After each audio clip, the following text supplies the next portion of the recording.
and that's going across Canada now, and there were 16, and now he tells me they're up to 50.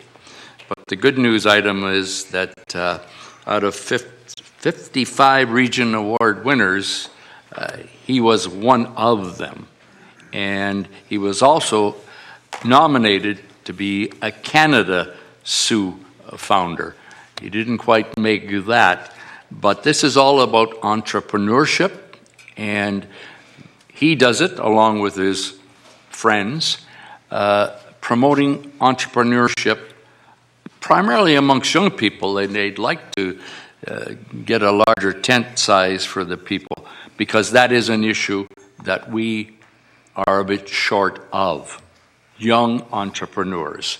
And they do it onto themselves. They meet regularly, self-funded, as I said, and it's a social gathering, but also it's a very important one. He does it beyond his real job as Manager of Trade, Investment, and Community Marketing. So we acknowledge Nevin Bakanjic. Thank Nevin. Thank you. And I think Nevin will be here a little later. So, Mr. Clerk, if we can start the meeting, please. Mr. Mayor, members of Council, under Agenda Item 1, Adoption of Minutes, a motion by Councillors Bruni and Myers. Resolved that the minutes of the budget meeting of 2017-10:30 and the regular council meeting of 2017-11:06 be approved. All in favor? Carried. Under Agenda Item 3, Declarations of Pecuniary Interest. Councillor Turco. Thank you, Mr. Mayor. 11.11, it's the bylaw for appointment of enforcement officers, spouse employed by police services. Anybody else? Seeing none. Under Agenda Item 4, approve agenda as presented. A motion by Councillors, Councillor Fat is not with us, so Councillor Bruni and Councillor Myers resolve that the agenda and addendum for the 2017-11:20 City Council meeting as presented be approved. All in favor? Carried. Under Agenda Item 5, our first proclamation tonight, 5.1, Community Christmas for Children. Marissa Gerald is present. Welcome to Council. Ms. Gerald, if we can approach the microphone. Are the little ones coming up?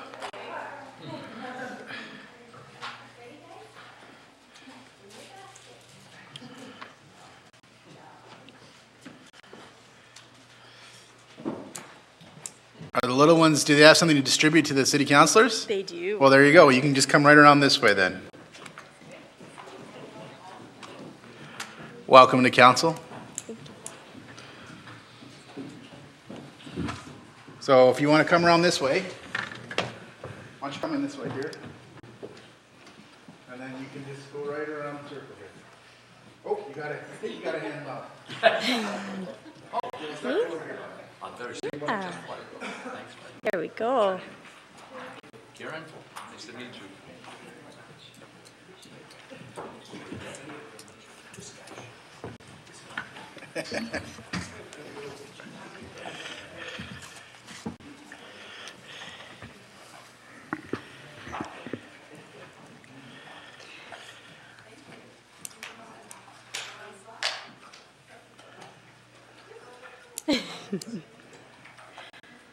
Good job, guys. Thank you. Thanks very much. Thank you very much. Appreciate that. Okay. Okay. Yeah.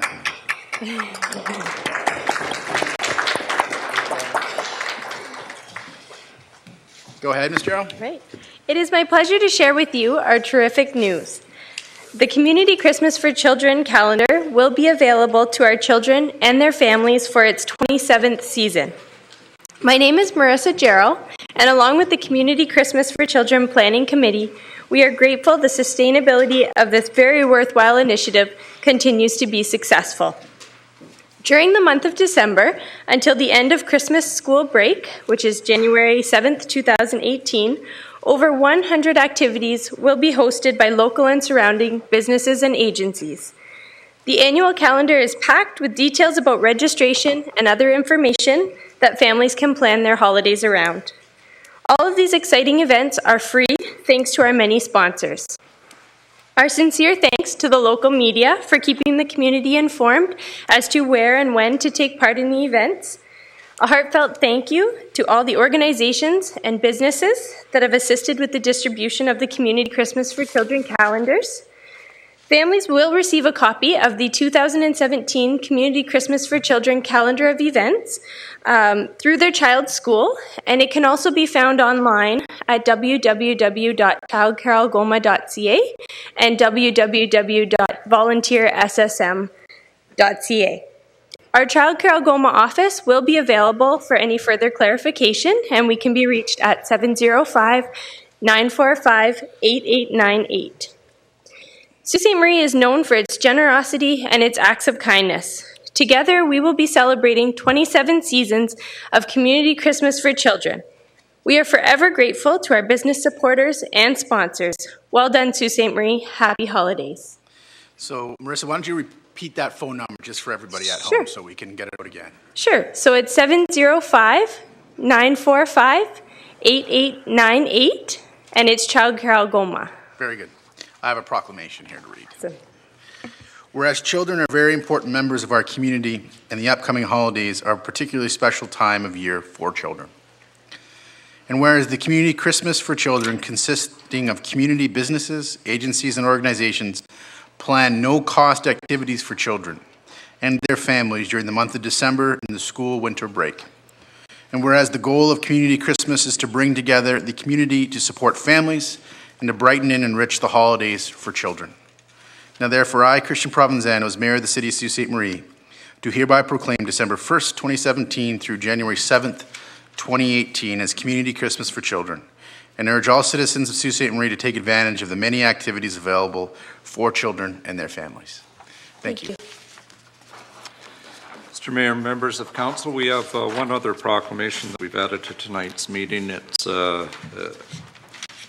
proclamation. Shirley Mantala, representing the Finnish community, is here and here to tell us about a day that's coming soon, important day for the Finnish community in Sault Ste. Marie. Welcome to council. Thank you. Mr. Mayor and Council, thank you for this opportunity to speak. My name is Shirley Mantala, and I'm here on behalf of the Finnish community of Sault Ste. Marie. The year 2017 is a significant year. We've been celebrating Canada's 150, and the Finns globally have been celebrating Suomi 100. Finland is celebrating 100 years of independence. Finland gained independence on December 6, 1917. Here in Sault Ste. Marie, 3,870 residents identify themselves with Finnish origin. We have an active Finnish language school, care for the elderly at the Ontario Finnish Rest Home on North Street, and provide training for many cross-country skiers out of the Sault Finnish Nordic Ski Club at Hiawatha Highlands. Sault Ste. Marie is rich with Finnish culture. Many of non-Finns know two key words in the Finnish language: sauna. Sauna is the correct pronunciation. So on count of three, let's practice. Sauna. Very good. And pulla, Finnish coffee bread. I'm sure you went to Paul's Bakery and good. This year we are celebrating Finland's 100th Independence Day on Sunday, December the 3rd at 2:30 at the Ontario Finnish Rest Home with 1 hour celebration program and a dinner following. Tickets are available at cost of $15 and need to be purchased beforehand. On the Finnish Independence Day, there will be at City Hall at 8 a.m. a raising of the Finnish flag, and it will be flown for the day. Welcome, and please join us to the events planned in celebration of Finland's Suomi 100. Thank you. Thank you. Being married into the Finnish community, I know a few more words. I know mumi, iso mumi, and hosu. Yeah. So we'll have this proclamation. Whereas on December 6th, 1917, Finland made history by gaining independence. And whereas the year 2017 marks the 100th anniversary of Finland's independence, and whereas Finland has been recognized as leaders in education, forestry, technology, and design, and whereas the early Finnish immigrants were known as hard workers on the railways, lumber camps, and later became owners of businesses and are involved in all sectors of trade and commerce in Sault Ste. Marie. And whereas the City of Sault Ste. Marie has quality organizations with Finnish roots, such as the Ontario Finnish Rest Home Association and the Sioux Finnish Ski Club, and whereas 3,870 Siouxites identify themselves of Finnish ethnic origin, and whereas the City of Forsa, Finland, is recognized as the sister city of Sault Ste. Marie. Now therefore, I, Christian Provenzano, as Mayor of the City of Sault Ste. Marie, do hereby proclaim Wednesday, December 6, 2017, as Finland Day in the City of Sault Ste. Marie, and further extend best wishes to all Finnish Siouxites and congratulate Finland on its 100 years of independence. Thank you very much. Thank you. Kiitos.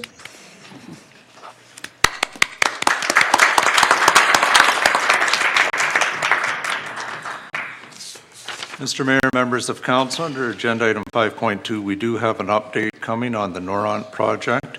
Mr. Hollingsworth won't be able to join us until a little later in the meeting, so we'll move into the consent agenda for now. Okay, Council, we're on consent. Councilors with matters on the consent agenda, Councilor Hollingsworth.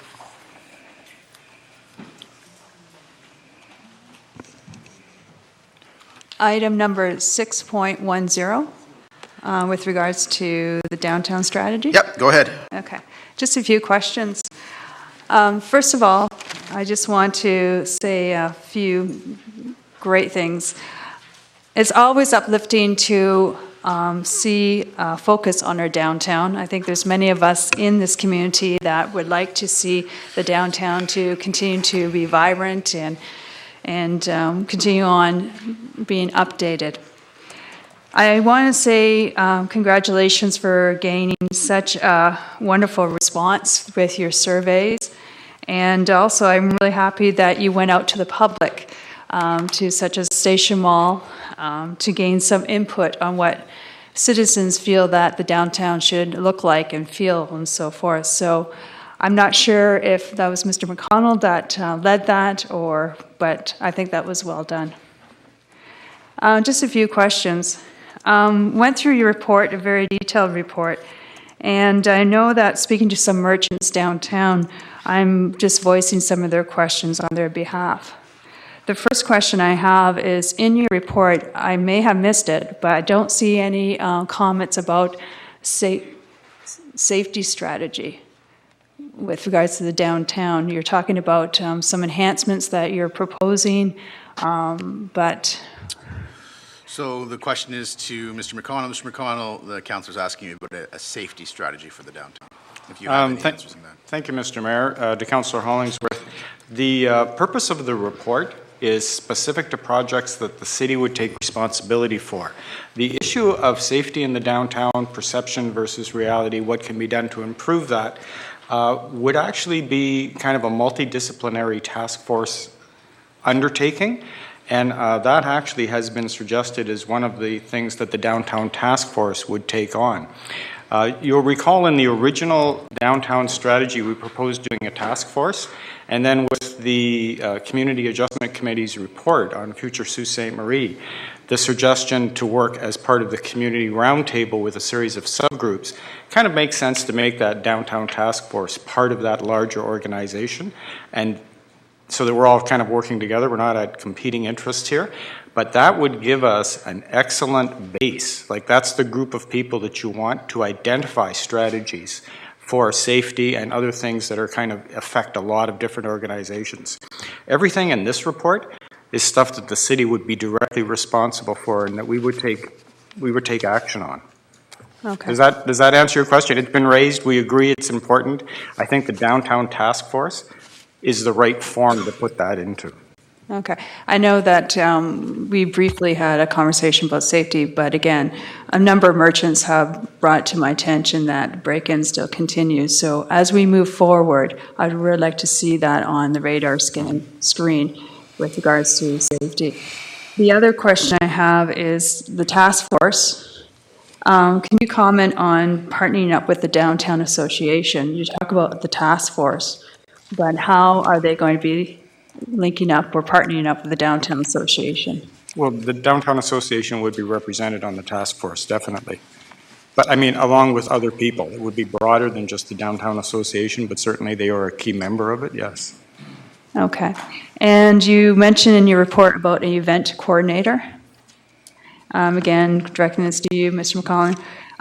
The Downtown Association, I believe, have a staff where they do heavily look at events. And congratulations, as the mayor has said, to the Downtown Association, along with Larry Girardi, for putting on such a great Thursday and Saturday event and throughout the summer.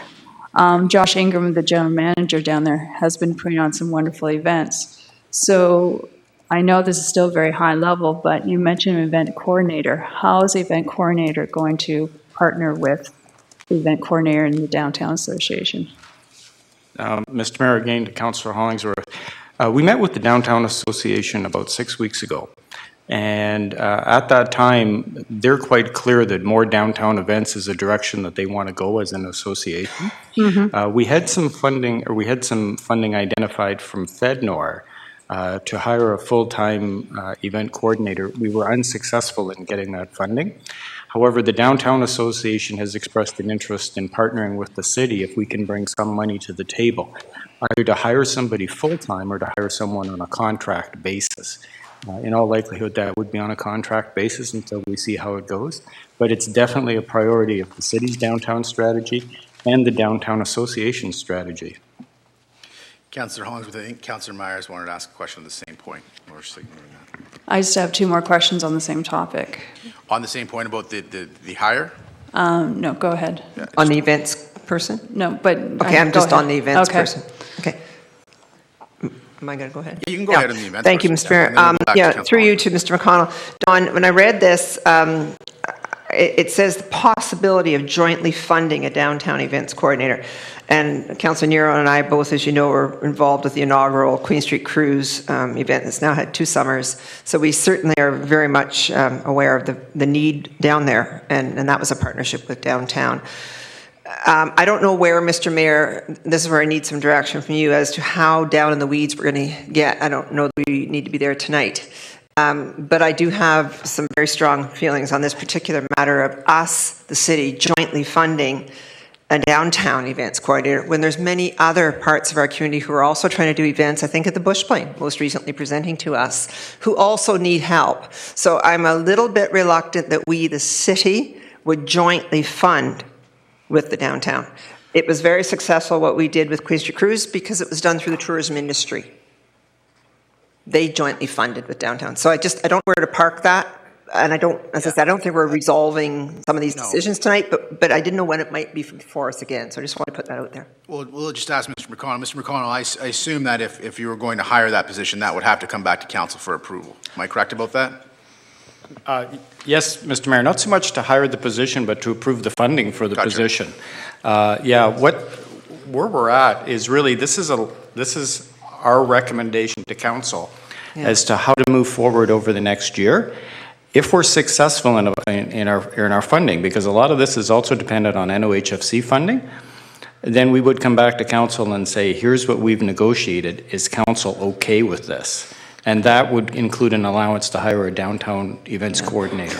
Yeah, and that's why I wondered if, I thought we were getting this tonight to approve this whole enchilada. I'm a wee bit concerned because I approve of a great deal of it. But this is one I have a real issue with and would not approve and endorse. So how do we extract? I see nodding heads on the other side of the table. It's a lot for us to approve carte blanche, this entire thing, because there's small details in this that we're actually approving. And I don't want to approve.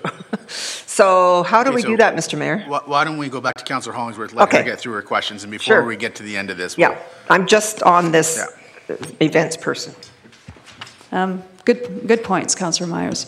My other comment or question to Mr. McConnell is with regards to, I believe that you're talking in the report about rebates, some improvements or something, and you get a rebate over so many years if you're developing your new business, or can you elaborate on that?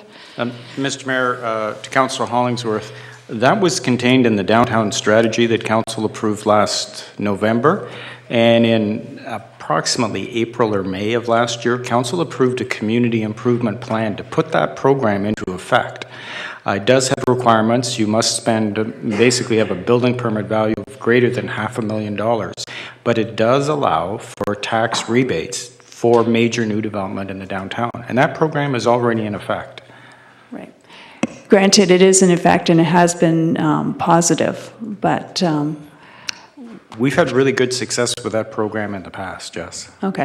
Has the requirements been updated at all? Could it be any business that benefits from this? Any type of business? That's correct. There are, but you have to be within the downtown area is the criteria. It's a geographic-based incentive. So as long as you're doing development within the downtown area, yes, you'd be eligible for that. Okay, so hypothetically, if a store opens up that specializes in adult entertainment, they would be eligible? They would be eligible, but before that would get approved, it would require a report from staff, and it would require a decision from council to actually put that into effect. It's not automatic. Okay. They would be eligible. Council would have to make a decision as to whether or not that's something they would want to support. So that goes with any business? Any It has to business be would- receive our approval first? That's correct. It goes through the same process. They're reviewed by a committee of staff, and then they would come to council. Okay. Thank you. I just have comments on that item instead of questions. Okay, well, you can continue until you're done, Councillor. Actually, we're going to end up pulling this from consent. So let's pull this one from consent. We'll come back to it. And we'll make comments afterwards. Okay. So do you have any other matters in the consent agenda? No, not this time. Councillor Nero? Thank you, Mr. Mayor. Agenda item 6.3, the 2018 user fees. Okay. The question to our city solicitor, Ms. Kenny, there's an outstanding report on the peddler bylaw that my understanding is coming back first quarter of 2018. Our general licenses at this time don't, I guess from the list, don't address outside city limit peddlers that come into town. Through you, Mr. Mayor, to Councillor Nero, that's correct. So if we pass these user fees, that report comes back first quarter, are we going to be able to initiate that bylaw at the time that it comes to get those fees going right away? Through you, Mr. Mayor, to Councillor Nero, we'll make sure that we work with finance so that the timing isn't going to be an issue, so that our report is prepared in advance of the user fees. So the bylaw, but the bylaw on these user fees are getting approved tonight. They're in the bylaw section. And through you, Mr. Mayor, to Councillor Nero, but it's for effect in January, isn't it? January 2018, correct. So again, through you, Mr. Mayor, to Councillor Nero, we'll ensure that we have our report back in December rather than the first quarter, so that they line up. That's what I want to ensure. Thank you. Okay, I'm going to pull 6.03 from consent because two city councillors have indicated to me that they want it pulled from consent. So we're going to, if you still have questions on on the 6.3, Councillor Nero, I'll come back to you first. I'm good. Okay, so, but we're going to get you, Councillor Christian, after we're off consent. So still on the consent agenda, Councillor Nero, do you have anything else on the consent agenda? No, thank you. Councillor Myers? 6.11, rats. Okay. Okay, I think this is then through you, is it to Mr. Vare? That's correct. Okay. Tom, thank you for this. So to be clear, the additional funds in 2018's budget that we'd be looking for is in the amount of $37,000 in order to maintain the service, right? Through you, Mr. Mayor, to Councillor Myers, that's correct. $36,940 would be required to be found at Council's direction. Okay, so Mr. Mayor, procedurally, then if there were two councillors that wanted to bring forward a resolution, we would do that for December 4th? Yes, All right, thank you. that is correct. That's it. Anybody else on that agenda item, 6.11? Okay, seeing none. Anybody else for matters in the consent agenda? We'll go to Councilor Button and then Councilor Shoemaker. Councilor Button. Thanks, Mr. Mayor. And feel free to, as our previous discussion. Putting you on the clock right now. It's 4:56. All right, You got 5 minutes. You're taking some of my time. You got 5 minutes. Then we'll follow Councilor Christian, who will have a 4-minute rebuttal. Thanks, Mr. Mayor, and thanks for initiating the report that's on our agenda. I think it brings the smart grid, if that's possible, into a clearer picture. A councillor asked me, Councillor Meyer said, well, what is the smart grid? What is the microgrid? And it's not the easiest thing. I've got a file here that goes on for years, and I read it yet again this morning. I think one of the better ones I've read is a paragraph. The electricity sector accounts for 78, whatever that is, or 11% of greenhouse gases emissions in Canada. Smart grids are a key enabler for GHG mitigation as they increase the hosting capacity of renewable generation, improve asset utilization, and increase resiliency. Co-benefits of smart grids include improving efficiency and conservation efforts, facilitating microgrids and customer-owned generation, managing energy storage for a multitude of stacked applications, autonomous demand response, and increasing grid visibility. Smart grids help ensure safer and more secure delivery of electricity foundations for new market structures and a higher quality of service for customers. And this is all about. This is taken from Natural Resource Canada, which the proponent of the smart grid has applied for. And the government is going to present or fund up to, I think it's $100 million over the next 4 years to support smart grids. It's not a new concept. It was before us in March 2012 when I suggested at that time we need to get behind this. Well, we got behind it, but it didn't get where it wants to be. It's before council, and Councillor Christian and I most often agree on things, and we agree that the process should go to the public utility and then come to the shareholder, City Hall, or City Council. So I agree, but the process has taken about 2.5 or 3 years to get here.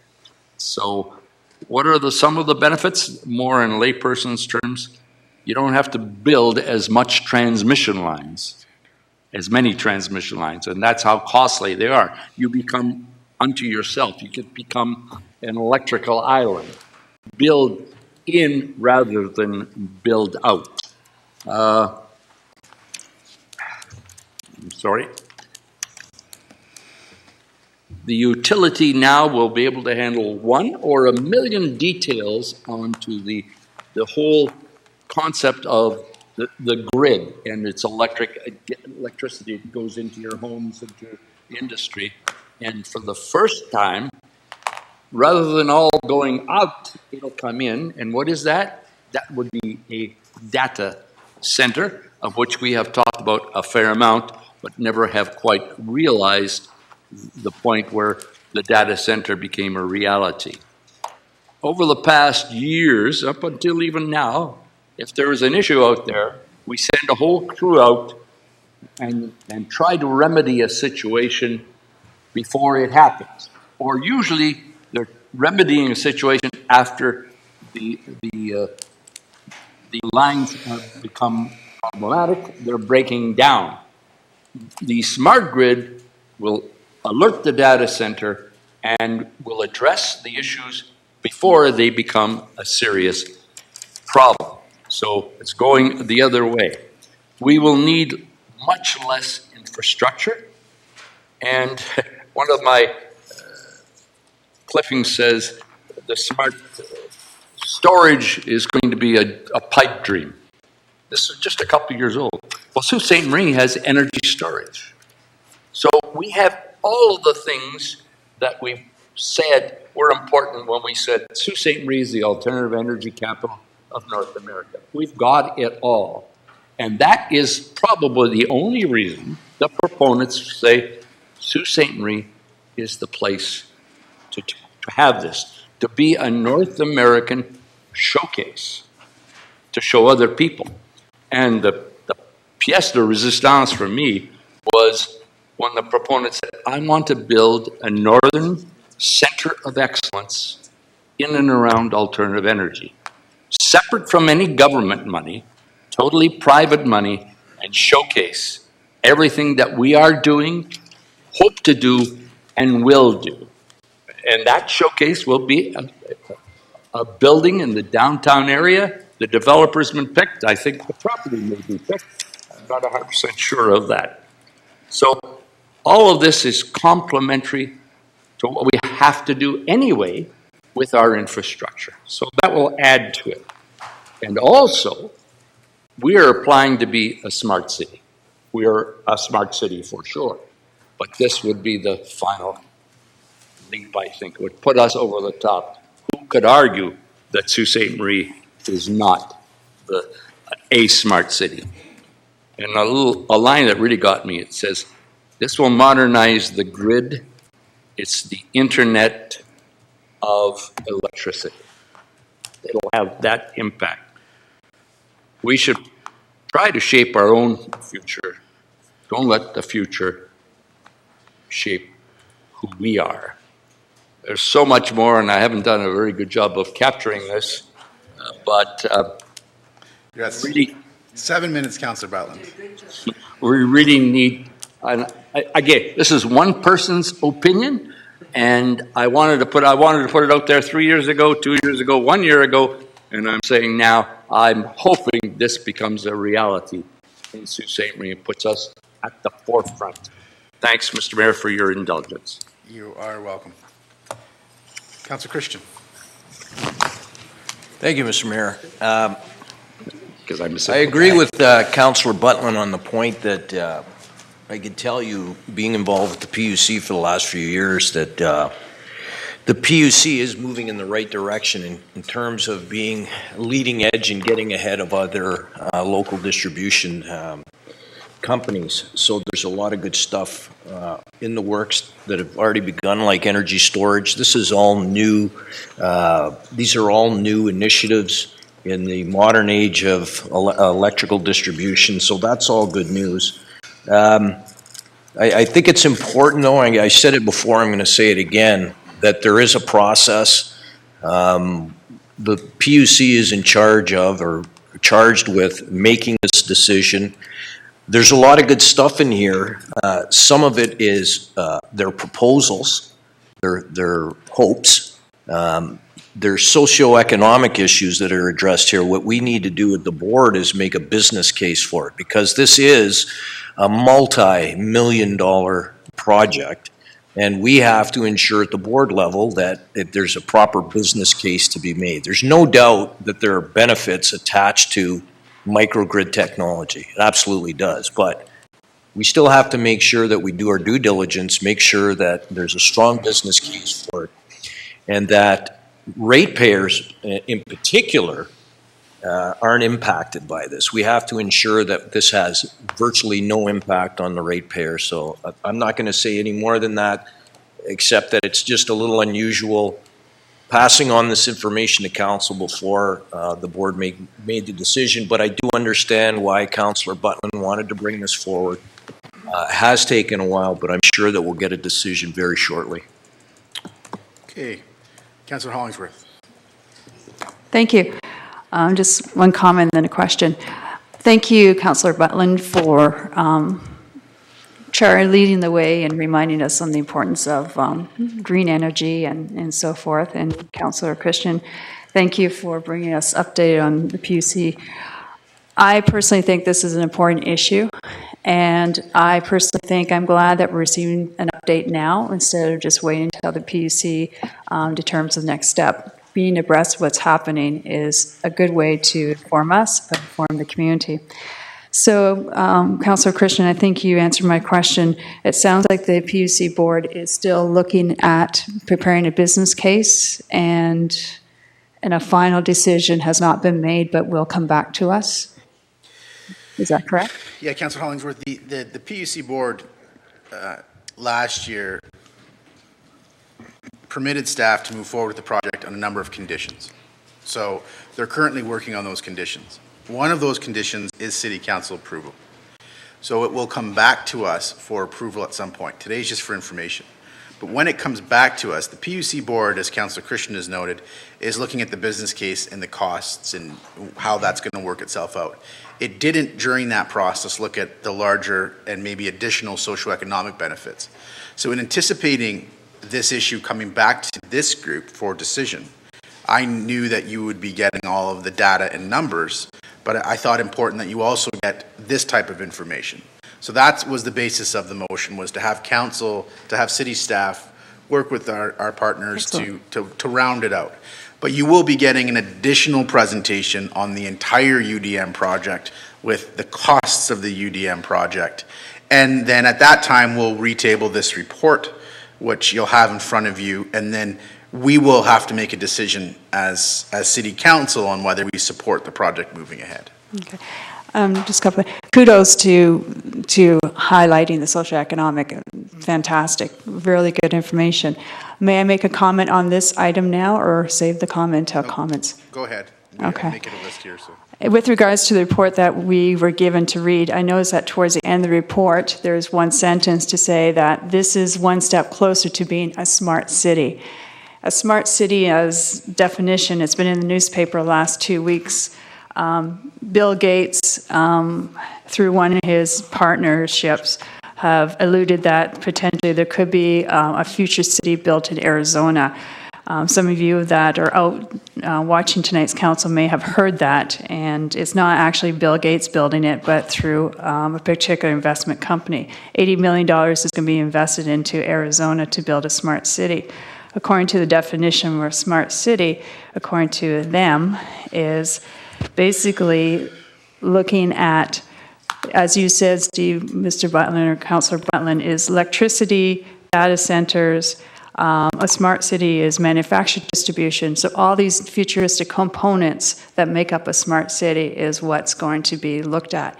And ironically, just a few days ago, outside of Boston, another town, another city of the future is going to be built, looking at all these different components, and it's called Union Point. And so again, smart cities are coming about, and we are heading in the right direction with regards to the infrastructure. But this is one component of many, and potentially, maybe, perhaps, we can fill in the other components and truly become a smart city and a model in the north. Thank you, Councillor Hollingsworth. Councillor Nero? Thank you, Mr. Mayor. Mr. Mayor, you commented that this is coming back and the costs are going to come back to us, and I would take it that with those costs, the report will also spell out any benefits to the end user, the users of electricity. Yeah. So, for example, in the analysis part of this report, one of the benefits that it lists is improved power quality and reduced line losses. That reduced line losses, would you think that that would be spelled out in terms of what it meant to the consumer? And I think that's not likely. Because presently there's a metered usage and there's a billed usage, and that's line loss. Yeah. And if this is going to help that, then the consumer should see a reduction in the PUC bill. Is it going to get that down? You won't see a reduction in your PUC bill as in when the provinces actually adds a reduction and it shows. I should say a reduction in usage, because theoretically you should have increased reliability and have a decrease in usage. Because of line loss, okay. Theoretically, yeah. But you won't on your bill see anything that shows this is your bill and this is how it's reduced, like we would see with the province adds a reduction. It would be theoretically that you were consuming less energy because there was less line loss to your house. But you will get a very thorough presentation that canvasses a lot of those details, and I'm sure you'll find it there'll be lots to talk about when it comes back. Thank you. So we have Councillor Shoemaker, then Councillor Myers. Thank you, Mr. Mayor. Sounds like some of these questions might be answered when the full report comes back, but I guess I take from Councillor Christian's comments that one of the main areas that the PUC board is looking at is to ensure minimal or no effect on the costs that it's going to cost consumers on their electricity bills. It's one of the conditions. So one of the conditions that the PUC board put forward was essentially very little, if any, impact on the bill. So one of the processes that they're in right now is looking for the financing package, some funding through some of our funding partners and whatnot. So that is certainly a goal. There's no appetite to see a big bill impact here.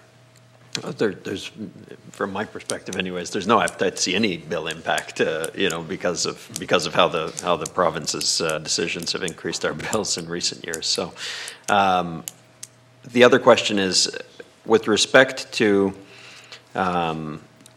funding these upgrades that'll be required to various pieces of infrastructure that the PUC owns or the city owns, will we get some information on what the long-term costs of those are once it's known? Yes. Okay. Yes. Okay. Well, my only other, I don't have any other questions, but my comment is, from the report, it seemed obvious that this is going to be the way of the future. If it's not currently mandated, it sounds like it probably will be mandated at some point. It certainly seems like that's the direction it appears that that's the direction it's going, and it also appears that the province and all the engaged parties want to see it go in that direction. We would be a first mover on this, so we would be one of the first in that direction. There's obviously some benefit that comes with that. There's also some risk that comes with that. So we're really far down the road on this, and a lot of the work, the engineering work, a lot of the work is done, and we're just going through some of the due diligence work. So like when you get this package back to you, you will have, as Councillor Butland has clearly indicated, a big decision to make that could have a potentially really positive impact on the community. But we're going to make sure that you have a real significant data set in front of you so you understand what this means, what it is, what it means, what it costs, and what it can mean to us kind of on a going forward basis. Because the reality is that we own our utility, but the utility industry is changing, and it's changing significantly. It's changing with storage, changing with power generation, frankly, behind the grid and at the home. So we have to make sure that we position ourselves properly so that we can maximize the value of our utility. And we don't want our utility to be a laggard. So that is not just something that we can decide at the PUC board. It is something that we will decide there. But this is a larger question for the city. How can we use and leverage, frankly, our most valuable asset, the only real significant asset that we own that generates revenue, to help move ourselves forward?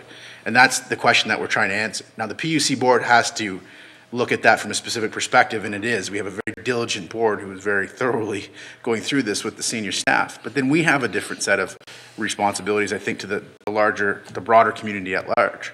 So I want to make sure when it comes back here that you're all armed with the information that you need to make a good decision. But and we'll make sure that's the case. But this is a big decision, and hopefully it'll shape up in a positive way.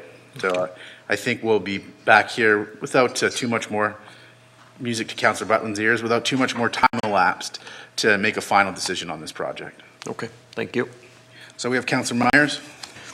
Thank you, Mr. Mayor. And you actually started down a bit of the road as to where I was going. 2 or 3 things. First of all, because you just made a comment that alluded to it, when I came back to the Soo in '89, we were still able to use our own hydroelectricity, and we were 17% less than anywhere else in the province, and it was a huge economic tool for us in Sault Ste. Marie to try and draw industry to the Soo.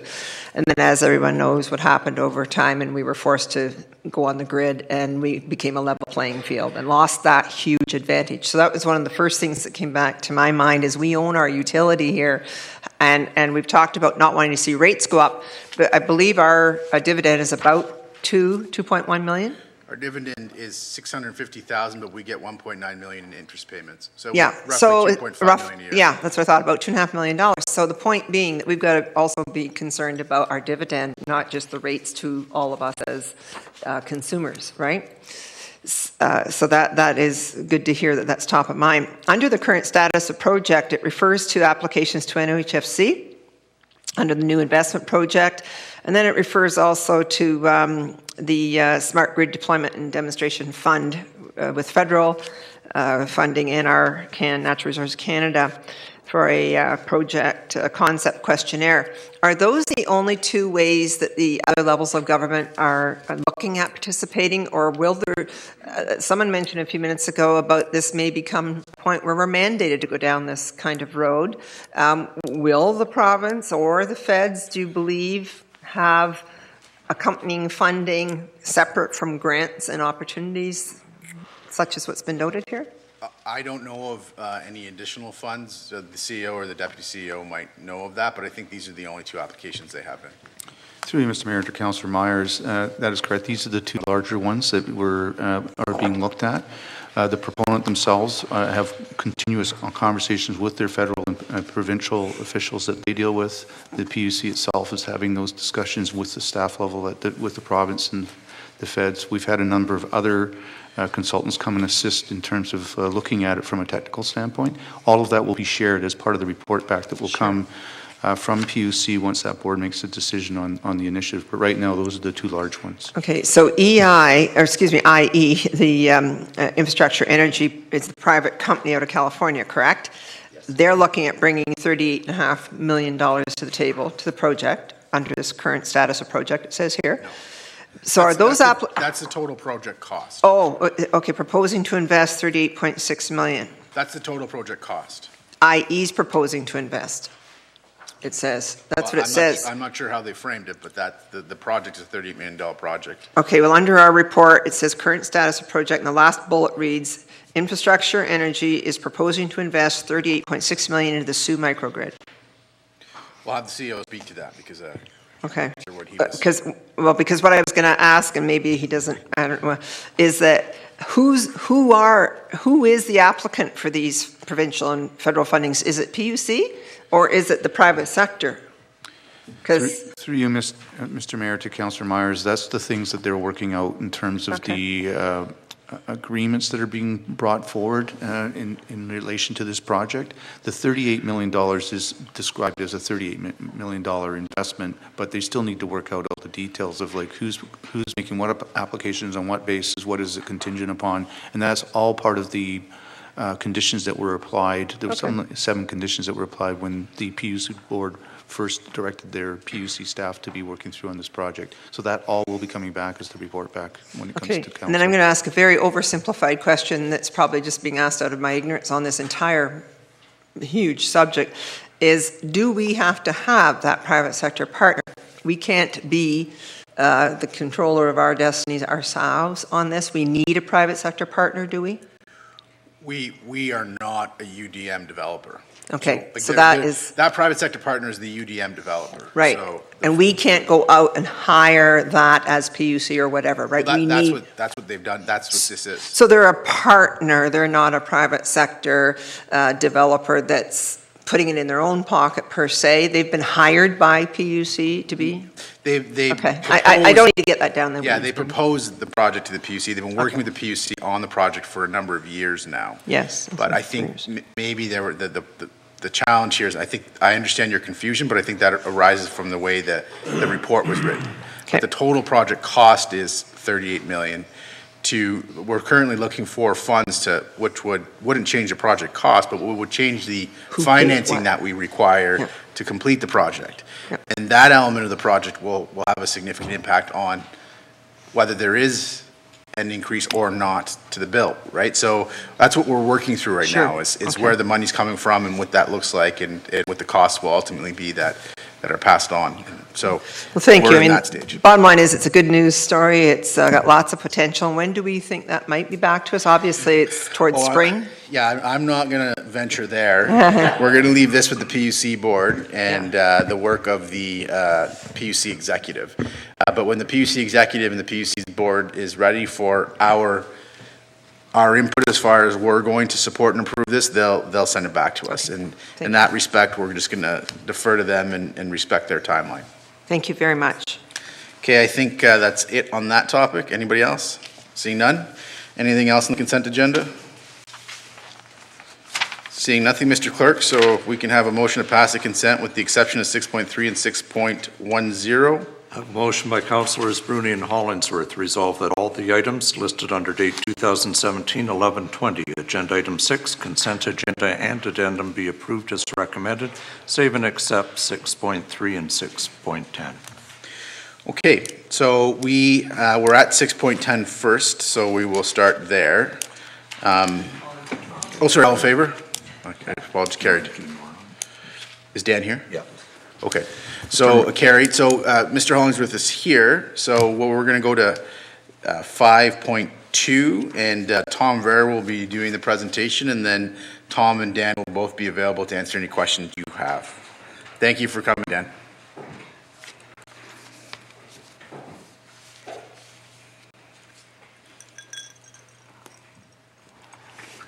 Thank you, Mr. Mayor and Council. We've received some inquiries on the Noront opportunity and where we're at. And we thought it might be beneficial if we just provided Council and the general public with an update on where we're at in this process and what we see the plan going forward. As the Mayor's indicated, Dan Hollingsworth is here. Dan's the lead on the project with the EDC, and we've been working closely with him as we look at this opportunity. So, the EDC received the documentation from Noront, and it's really a proposal for the communities to put forward a case as to why or how their community could host the ferrochrome processing facility. And they received that on November 6th. And right now, the guideline provided by Noront requests information, a significant amount of information because it's a significant project, as it relates to things like utility infrastructure, electricity, gas, water, et cetera, the road infrastructure in the community, logistics in getting their product to and out of the city to their marketplace, labor force availability, community features and quality of life in Sault Ste. Marie that their staff and their executives would experience while in Sault Ste. Marie, and also things like available service companies that would be able to support their operation here in Sault Ste. Marie. So I wanted to point out the EDC has compiled information for previous requests of this nature and has a lot of information at hand. That said, with a project of this magnitude, obviously there's a lot more detail and some significant considerations to go into in preparing a response. The project team was formed right after we got the information from Noront. So Dan Hollingsworth, as I mentioned, is the lead. Al Horseman, our CAO, myself, and Nevid Bukonjic are forming the base of the project team. The site that is under discussion for this facility will be located on Algoma Steel property. And Noront officials have been to the community before. They have toured that site, so they're familiar with that location. We're going to be working closely with Algoma in developing the proposal and gathering the site-specific information. And we've had a number of positive communications already with the executives at Algoma as well as the CCAA lenders about the potential for this facility to be located on that property. So initial project team meetings have already taken place. We've had some good discussions with the project team as well with other departments within the city and also outside executives and firms that will be needed to assist us in preparing our proposal. We've already agreed upon our approach. We've got a critical path document in place and timelines developed. We do anticipate that we'll have to engage some external experts to help us finalize the proposal. And we've also got a draft budget that's been created and is being finalized. We think we can handle this within the existing city and EDC budget, so we won't be coming to council for an additional request. But we do anticipate having to spend some funds in order to engage external experts to help us pull this proposal together.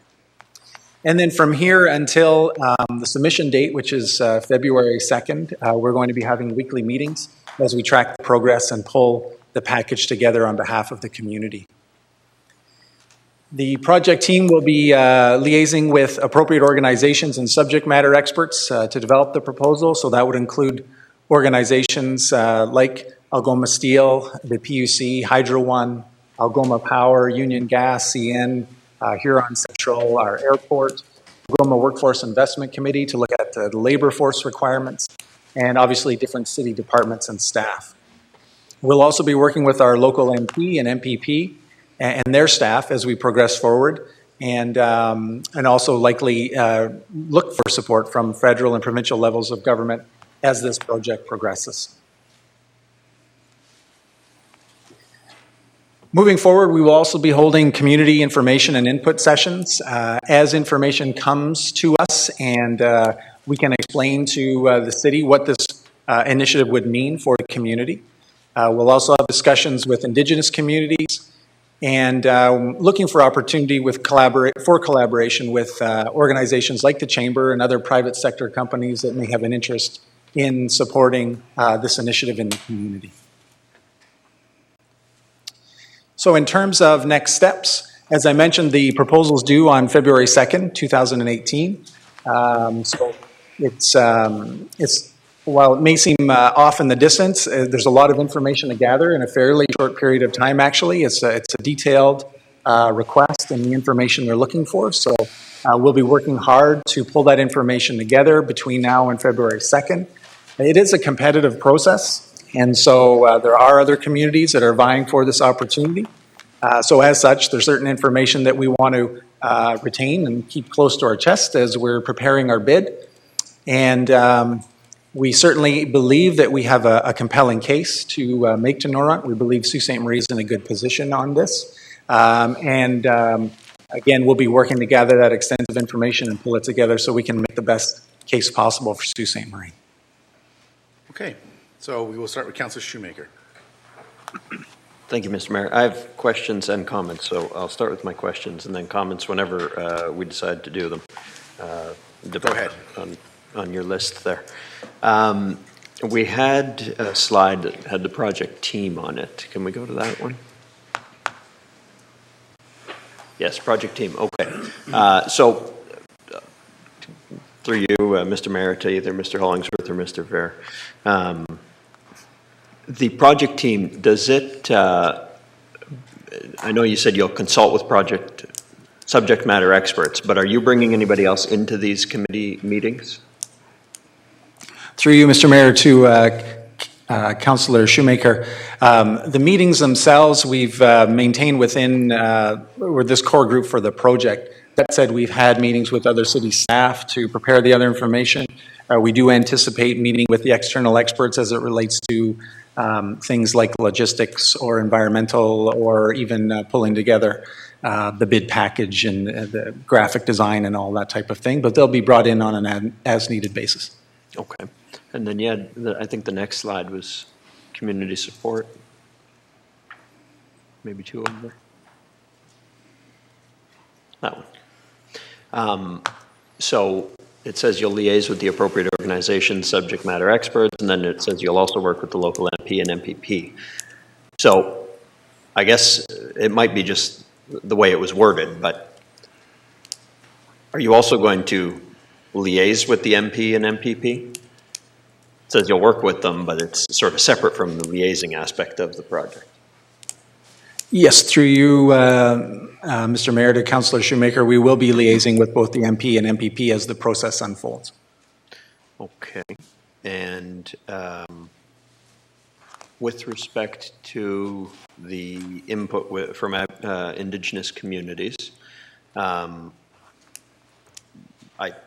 have read in the paper and online that our MPP has been up to visit the First Nations and around the Ring of Fire area and has tried to get some consensus from folks in our local community, our local Indigenous neighbors, and I'm wondering if there might be a role there to help, not just for us to liaise as the EDC in the city, but bring in the strengths that that, you know, either our MPP or our MPP might have in being able to liaise with these groups. Right. Through you, Mr. Mayor, to Councillor Shoemaker, absolutely. I know we've made outreach and meetings are being scheduled with our local First Nations communities. And as you indicated, we know the MPP has been up to the Ring of Fire area and met with those folks and continues to have a dialogue with them. So certainly any strengths we can bring to our project proposal, we'll do so. And more sort of generally on that, obviously that's one aspect of it, but and I don't want to sound like I'm saying all the things that our MPP's done, but it certainly seems from correspondence that has been in the media or correspondence that we've received, he's met with Noront, you know, it sounds like it's half a dozen times. He's met with some of the Aboriginal leaders with respect to this file. So I think there is perhaps an opportunity to get some, to extract some benefit from the legwork that has been put in there. Is that doable? Through you, Mr. Mayor, to Councillor Shoemaker, absolutely. Okay. And the only other thing, either to the CAO or to the mayor, is there some way to build some, you know, community consensus around this? Because not consensus, that's perhaps the wrong word, some community excitement behind this project. I think that there is, you know, there was lots of public sentiment aroused with the Amazon bid, which is, of course, you know, everyone hopes will come true. But I think on the probabilities spectrum, this is a lot more probable, and you know, a lot of good-paying jobs are potential from this project. A lot of you know, jobs once removed from the project itself. So I think there's a big potential here to build community support, and I just am wondering how the best way to do that is, and if we have a plan, and what that plan is. So we were actually discussing that today. And we have to have some further discussions with Noront about that. Because you want to do that the right way, right? And there's still a lot of information that we don't have. So just if we kind of look at this process, Noront has sent us a document requesting a significant amount of information. And that information is so that Noront can assess, I think, from their perspective, where can this processing facility go? So that's like stage one, where can this go? And there's some parameters that might very well knock some communities out of this, right? So that's the stage we're at, where can this thing go? And obviously the EDC team and the city team will be compiling that information they're looking for and providing it. Noront's made it clear to me, and it's evident to me, and I'll speak to it in a second, that a big component of this is community support, but sincere community support, right? Like not like me standing here and saying there's support, or the MPP or the MP or you folks. Like, this thing will likely not locate in a community unless there is actual, real community support for that processing facility. So I've put that question to Noront. How do you foresee kind of these public engagements happening? Because if you're going to have a public engagement, I think it's going to be something that Noront would want to participate in, right? And they're going to have information that we're going to need for that public engagement. We can't very well have an open house and not be able to answer anybody's questions, right? So we are engaging Noront on that and on how they see that happening most productively. And we'll have those discussions with them and come back. I think there's a big role for council to play in that too. I think if we're going to have a broader community conversation, that you have to be engaged. And frankly, to me, you know, we hear a lot as mayor and council, when different things come up, you often hear, well, you should consult on that. And a lot of the times, they're decisions that we're elected to make. But this is a much more substantial, bigger decision and bigger project. And this is something that we really, I think, have a responsibility to engage in a sincere way on right across the community. But that's going to require information on our part. So to answer your question, Councillor Shoemaker, we're puzzling that together now. We're trying to figure out the best way to approach that, and the best way to approach it so it's sincere and substantive. And we had a discussion about that today, and we're going to tackle that over the next couple of weeks as city staff compile the information that they're being asked to compile. And this is a very substantive information request is what it is. So they're working hard on satisfying that and bringing in some people to help them satisfy that, and they'll continue to do that. We'll have to get back to you on what's the best way to engage. And I think we need a bit more information so that when we do, we can actually engage properly and answer questions that people might have, particularly if people have concerns. You want to be able to address those concerns in some substantive way and be able to answer any questions people have about the project. And on that point, I know there's going to be some back and forth with staff on the best way forward, but are we facing the February 1st or 2nd deadline on that? No. No, okay, that's... No. The February 1st or 2nd deadline is really like all the 4 communities are going to be giving the information that Norront's requesting back to them, and Norront will be able to see where this thing can go. And maybe at the end of that, there's 1 community it can go in. Maybe there's 2. Maybe there's 3, right?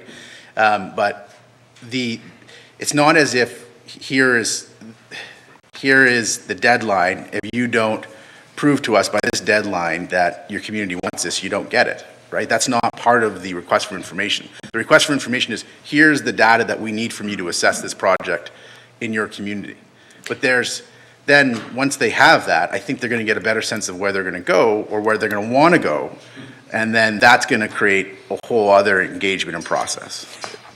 No doubt, and I think that's a logical next step. I'm wondering if, drumming up some community support for it in the lead up to the submission puts us ahead of the pack a little bit. Does it get us that competitive advantage? Well, I think they can the EDC can speak to this, or the city can speak to it. I think they're talking about doing that to some degree, where they're just trying to weigh the most appropriate way to do it. So that's a discussion that they're having, and we're going to seek some input on that from Norront itself. Okay, that'd be, I'm sure all of us would. I'd be happy to, lend any support or contribution that I can to that effort. What I don't think we've had yet is, I know might have been Mayor June, Councillor Butland and I brought a motion saying we'd love to work with Norront. Is there anything Norront needs from us to say, we want to see, this bid go in, we want to be one of the communities that's considered? It's probably a long way from we are planting our stake that we're going to be the successful proponent, but is there a way that we can show our council support for? They're aware of that resolution, and as the team puts together the information package, they'll assess whether they require anything further from us. But you guys are already on, this council's, you folks are already on the record. You already passed that resolution. Yeah, I'm just wondering if there's something we could say that's a bit more direct to welcoming them to our community, which is what we did previously. And if that's necessary, I'll answer that question with this comment. I was obviously not available last week for personal reasons because my daughter was born and she's doing super awesome and she's amazing.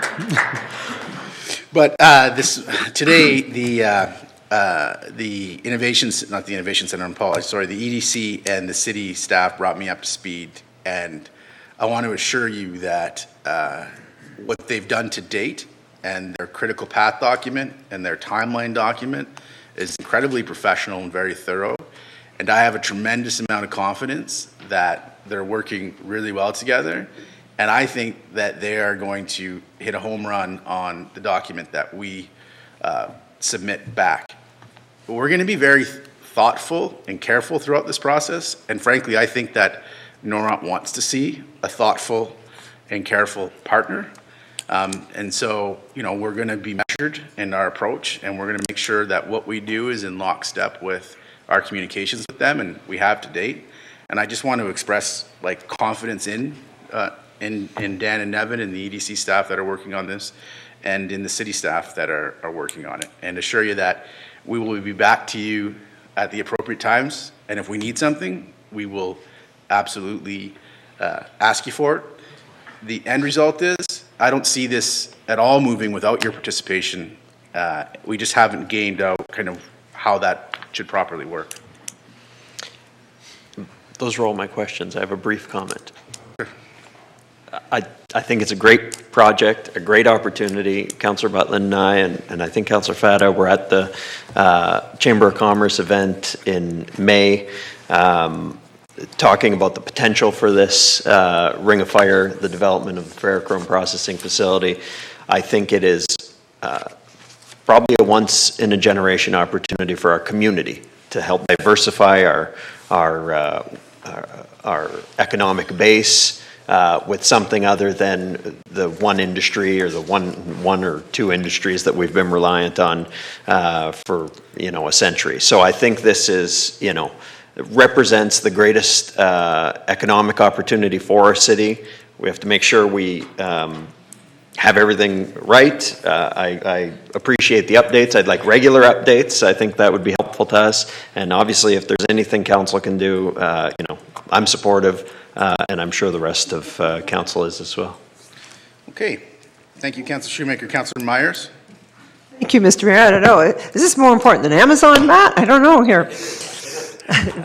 Mr. Mayor, a couple of questions. First of all, Tom, can you please, through you, can you please go back to the first slide? I made a reference on, I think it was the first slide, about service companies, or maybe it was a couple of slides in. Right there. Yep. Okay, what would be, could you just give me an example? What are the kinds of service companies that this particular client might be looking for? Through you, Mr. Mayor, to Councillor Myers, the document talks about all types of companies that would support their operations, and you can imagine the size and complexity of this type of facility. So it's engineering companies, it's supply companies, logistics. I mean, it's soup to nuts. Dan might be able to chime in with a few more. Okay, just to get a sense as much for the public as of us. Thank you. Through you, Mr. Mayor, to Councillor Myers. As Tom has mentioned, it's a variety of supply service companies in town, very similar to what we do with a lot of other sectors in mining and other. So they're companies that do industrial manufacturing, fabrication. I think Sault Ste. Marie has a very strong industrial base here and a strong industrial history. So this type of opportunity really fits well in our wheelhouse. Good, thank you. It aligns well to what we have here, right? Yeah, because I looked at this list and I thought, I would think that we're in fairly good shape here on these features. Thank you for that. Thanks, Dan. Mr. Mayor, can I ask a question through you to our Chief Financial Officer, Treasurer, regarding the Economic Development Fund? What is our outlook on that for 2018? And where I'm going there is that I think there's nothing that I can imagine that would more align with using EDF funds for this if it comes to a point where we need some more funding. We're about to go into levy setting period in the next few weeks, and I'm not so concerned that we'd have to find something to accommodate, to set aside in our levy as much as if our EDF has room in it. So I kind of don't have a handle at the moment. Just wondered if I could ask that question. I think there's lots of room there, sir. Through you, Mr. Mayor, to Councillor Myers, there's no commitments for the 2018 fund, which has $500,000 in it. Okay, so we've completed the multi-year commitments that we had. I know there were 2 or 3 there, so they all are finished at the end of 2017. Correct. So that's really good news too. So the point being, obviously, for us as council, there's lots of room in the EDF to do whatever we need to do to work with a client here, because obviously Economic Diversification Fund is exactly what this is for. So thank you for that. And the last comment, kind of a question to you, I think a bit, Mr. Mayor, is even though this came to us, I think it was it November 6th or 7 was when we got the document. You in particular, this has been on the radar for quite some time. So you've had an ongoing dialogue going on with NORON. I'm going to say it's well over a year. Is it not closer to 2 years now? I mean, it's been quite some time between you and EDC. It's been a while. I remember a picture down in warm weather about a year ago. Oh yeah, the EDC brought Noront in here and we met, must have been a year ago, eh, Dan? Must have been a year. Yeah, I think it's just over a year. So I just wanted to make that point that even though this is now, the wheels are grabbing and we're moving forward on a track, but there's been a lot of work done along the way. And I guess my concern is when we talk about the other levels of government, obviously we'll work together. Obviously we have MP and MPP who represent this community. In the end, it's the EDC and the city that have to respond to a client here. That's what we do. And I think it's really critically important that the image and the messaging out in the community is that we are all in this together, that there's not a competition here, and that, needless to say, the lead on it is our EDC and our city staff to make this happen for our community. So great success. Wish to everyone. Thank you. Okay, so we have Councillor Nero. Thank you, Mr. Mayor. Mr. Very, you had a slide that briefly mentioned the CCAA process. I don't. Mr. Mayor, on there.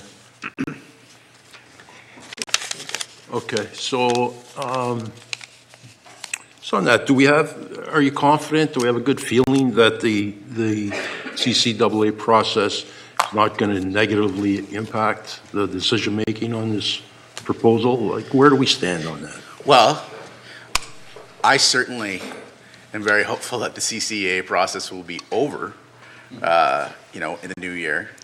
But look, on the CCAA process, I could tell you this.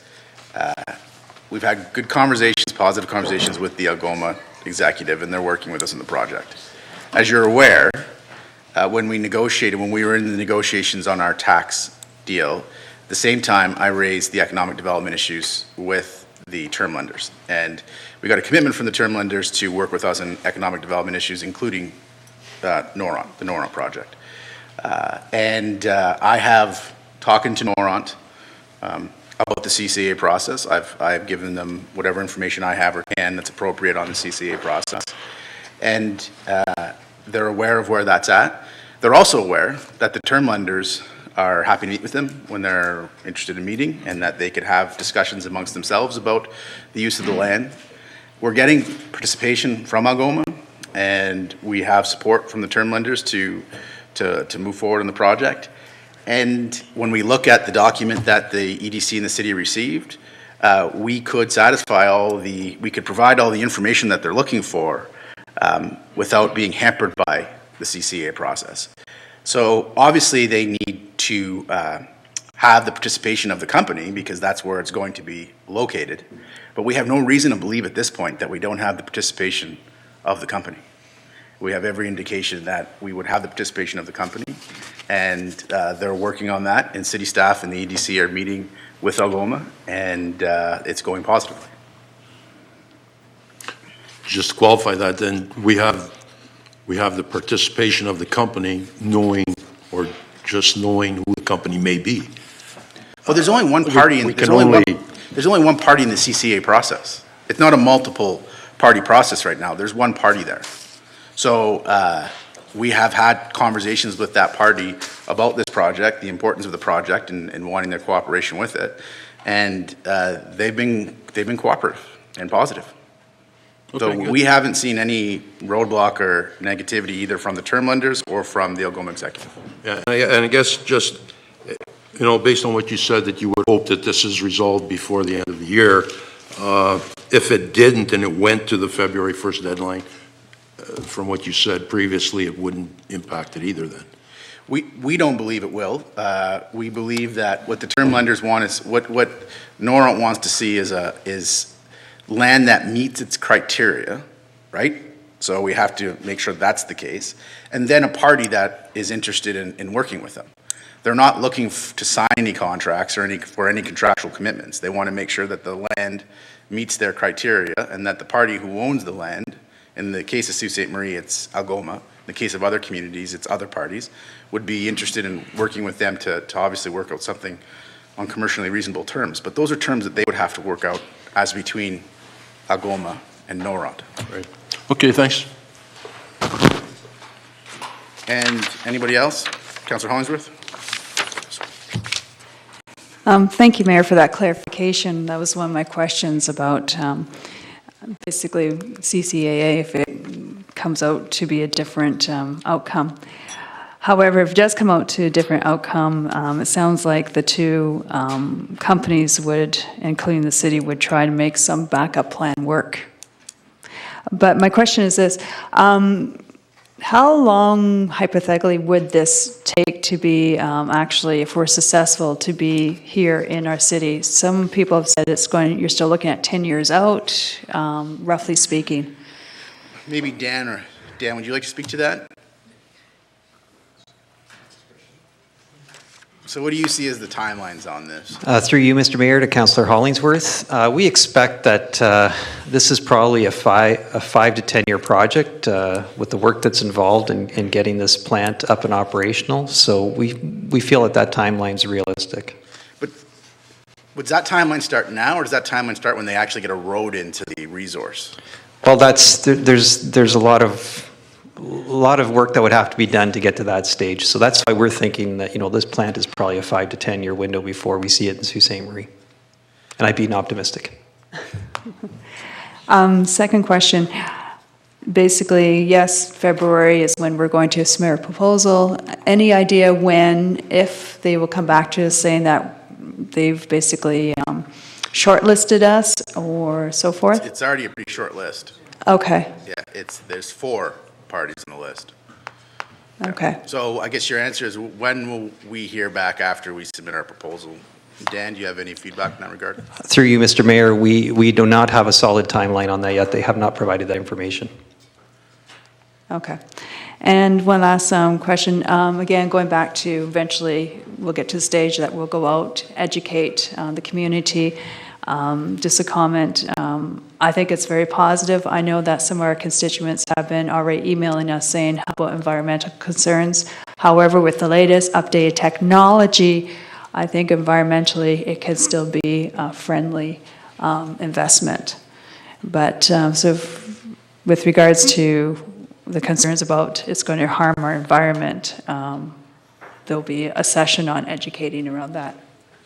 Through you, Mr. Mayor, to Councillor Hollingsworth, that'll be part of the process moving forward, is a whole environmental assessment and the work that's required around that. Okay, thank you. Councillor Bruni. Thank you, Mr. Mayor. My question was asked by Councillor Hollingsworth, but I just want to make a comment regarding the group, and I forget which slide it was. Councillor Shoemaker made a comment on it. The partners, but I really stress that we should be working with our MPP Romano and our MP Sheehan, because there will be provincial and federal funds coming. And I know once MPP Romano was sworn in, one of his first tasks was to go to Noront and visit the site. And as Councillor Shoemaker has mentioned, he has visited them approximately 10 times. And also MP Sheehan has visited them on several occasions. And we're looking at millions of dollars that we need from the provincial and federal government. So I just hope Mr. Ver will continue close relations with Romano and Sheehan and make sure that they're involved as much as they can. Thanks. Anybody else? Thank you, Dan. We appreciate you coming back for this. Thank you, Mr. Ver. So now we're at 6.10, Mr. Clerk. Mr. Mayor and members of council, 6.10 was the first item separated from consent. Downtown strategy update. A motion by Councillors Bruni and Myers. Resolved that the report of the Director of Planning and Enterprise Services concerning downtown strategy update be received, and the recommendation for an additional $150,000 investment be referred to the 2018 budget deliberations. Okay, so Councillor Myers will pick up where we left off. Okay. I don't know how much more I have to say about that. So I guess you're concerned about the procedurally. inclusion. I'm a little bit worried. Like, this is quite a lot contained in here. So you're concerned if we approve this tonight, right? Everything therein. Well, yeah, and so Mr. McConnell, could you speak to that concern? Do you see, if you approve this tonight, if we approve this tonight, would you be moving forward with funding that position subject to receiving funding from our provincial partners? Because it seems to me the only issue to concern here is the special events position. Is that, am I reading that correctly? Yes? For me? Yeah. That's my concern. Yeah. So how do you see that unfolding, Mr. McConnell? Mr. Mayor, the report before council tonight was an attempt to kind of bring a whole bunch of different projects into perspective for council to give them a better idea as to what's happened recently and where we want to move forward with. Council did approve a strategy last year, and we moved forward. Council also authorized applications on that basis to both NOHFC and FedNor. As a result of changing priorities at FedNor, we were not able to secure that funding. What we've done is kind of revamp this a bit, put it forward, and are asking council to consider this. Like, by approving this tonight, council's not really approving this tonight.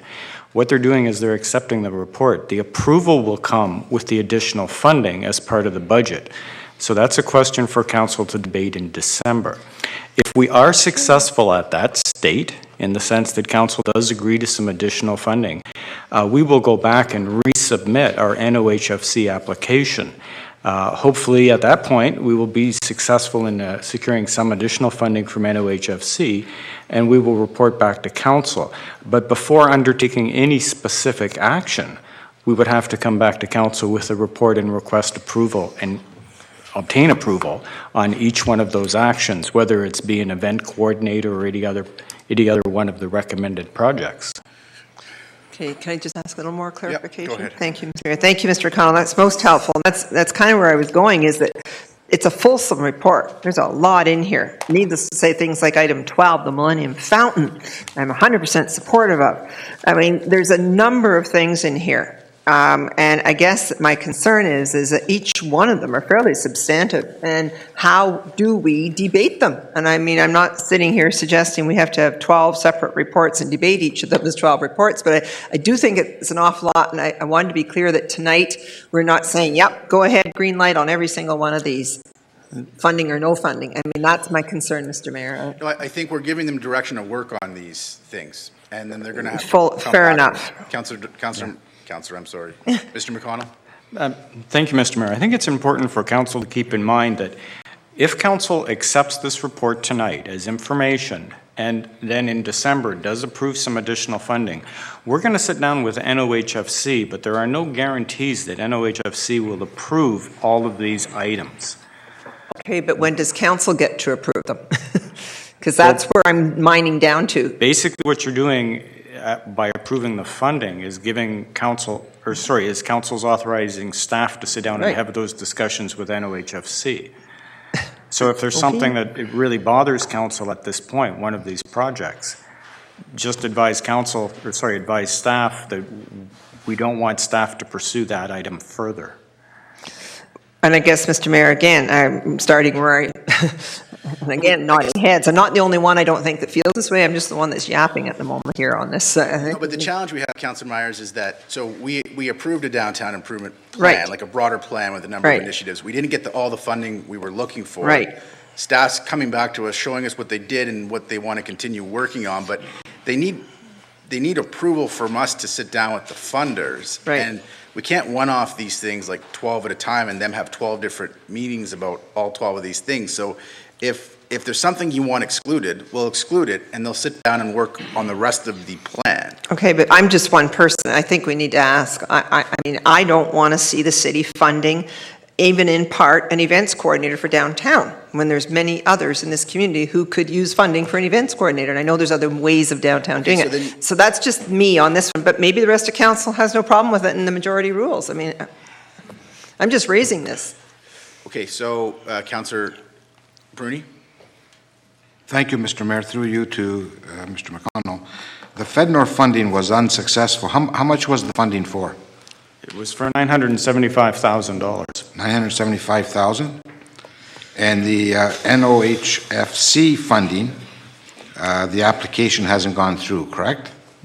What we did, what council authorized staff to do, and we did, was to submit applications on the basis that there'd be $575,000 in FedNor funding, a similar amount in NOHFC funding, and council would commit $600,000. When we were not successful getting the FedNor funding as a result of changing priorities with FedNor, not really because of anything that we did, that put the NOHFC funding also partially at risk, because NOHFC is a matching program. So if we're only putting in $600,000, their contribution would be reduced to $600,000. We did take a look at what we can do to move forward, and we think it's really important to maintain the grant programs. That has been very successful for us over the years. But if council was willing to add an additional $150,000, which would bring the city's total contribution to $750,000, we're hopeful that we would be able to obtain matching funding from NOHFC, which would give us a total budget of $1.5 million. And that's basically the purpose why we're here tonight. So, yes. So what is the total? We've already approved $600,000. I know we've approved the 600,000. So what staff is saying is if you approve another 150, right, we'll be able to go get, we think, 750. And this is what we can do with it and are planning to do with it as a broader plan. What happens if we don't get the 750? Well, then we're not able to do these things. Yeah, they'd have to come back to us and say, what do you want us to do with the 750? So they'll come back to council? Yeah, that's right. Okay. Yeah, we wouldn't have the money to do this So project. this resolution basically is to bump it up to another 150,000? It's to refer the 150 to budget, and we'll have that debate at budget. But it's add 150 to it, yeah. Okay, thank you. Councillor Nero? Thank you, Mr. Mayor. The referral to budget would put it on the supplementary list? Yeah. Okay. Was that it? That's it. Councillor Hollingsworth? I guess my question is this through you, Mayor, to Mr. McConnell. Going back to safety, again, how can we add on this report so we can debate at budget something to do with safety? And I need to reiterate this. Again, I can tell you 3, if not 4 merchants that are worried about safety. There's one particular merchant that seems to be broken into more than once. I would really like to see on this report another bullet point around safety. I think you'd have to bring your own motion in that respect, Councillor Hollingsworth, because we can't add to the staff report on the fly here. And I think Mr. McConnell's indicated that that's a multi-party process, and the police are a significant partner in that. I think with some creative thinking, we could look at some other strategies around safety, not police. Anyway, can I do it before December 4th? Because we're going to be looking at the budget then. Sure you can. Okay. And then my other question, going back to the task force, through you, Mayor, to Mr. McConnell. Can you see anyone from council sitting on this task force? Mr. Mayor, to Councillor Hollingsworth, that's really going to be decided as part of the structure of the community roundtable that is being put together now. So, I mean, who gets on what at that point on various subcommittees is really, I think, the larger part of a larger question. But yeah, I think to answer that, absolutely. I think there's room for councillors to participate in all these things. Okay. At that time, I'd like to talk further about being on the task force. Sure. Thank you. Okay, so are we comfortable moving forward with this? Pardon me? Okay, go ahead. Thank you, Mr. Mayor. So I had those questions on item 6 on this, the downtown events coordinator. But my overall comment on the downtown strategy is it's terrific. And I mean, boy, I just love to be in my lifetime to see all these things happen. And through you to Mr. McConnell, and I know prior to Tory Prowse, thank you for the work. It's just fantastic. And boy, it'd be nice to go check. My final comment on this is I just want to point out that on all of these 12 items, with the exception of number 6, they really are enhanced with the entire community. The entire community can enjoy these things. The entire community can enjoy a welcome feature. The entire community can enjoy the park benches and the racks and all these things. But on item 6, it's benefiting one segment, and that's my concern. That's my final comment on that. Okay, so can we have a vote on that then? All in favor? Carried.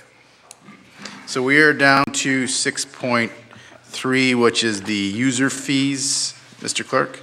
Mr. Mayor, members of council, the user fee bylaw is before you. It's a bylaw, so following our discussion, if there's just questions answered, then we'll read it with the other bylaws. If there seems to be other matters that need canvassing, then we'll deal with it as need be. Okay, well, it was asked to be pulled, so we'll start with Councillor Shoemaker. Sorry, who asked to pull it? Councillor Nero? Oh, yeah, I started with Councilor Nero. Okay, so I'm making a list here.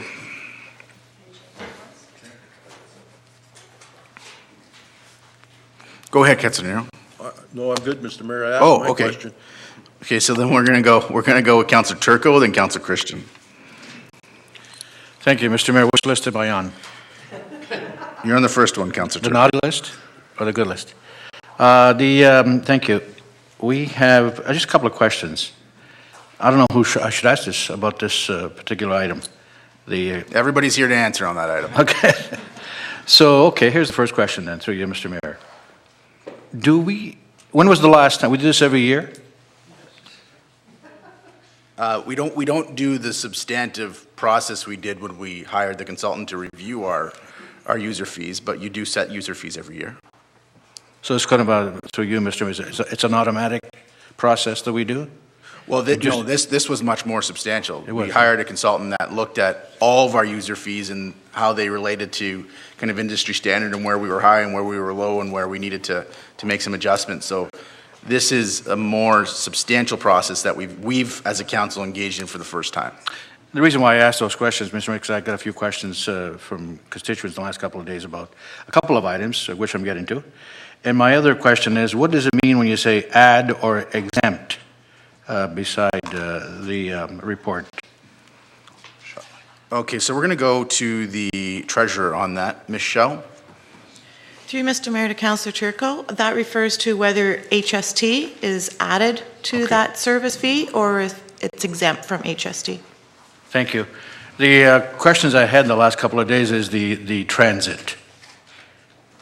The buses, regular bus fares, and also parabus fares.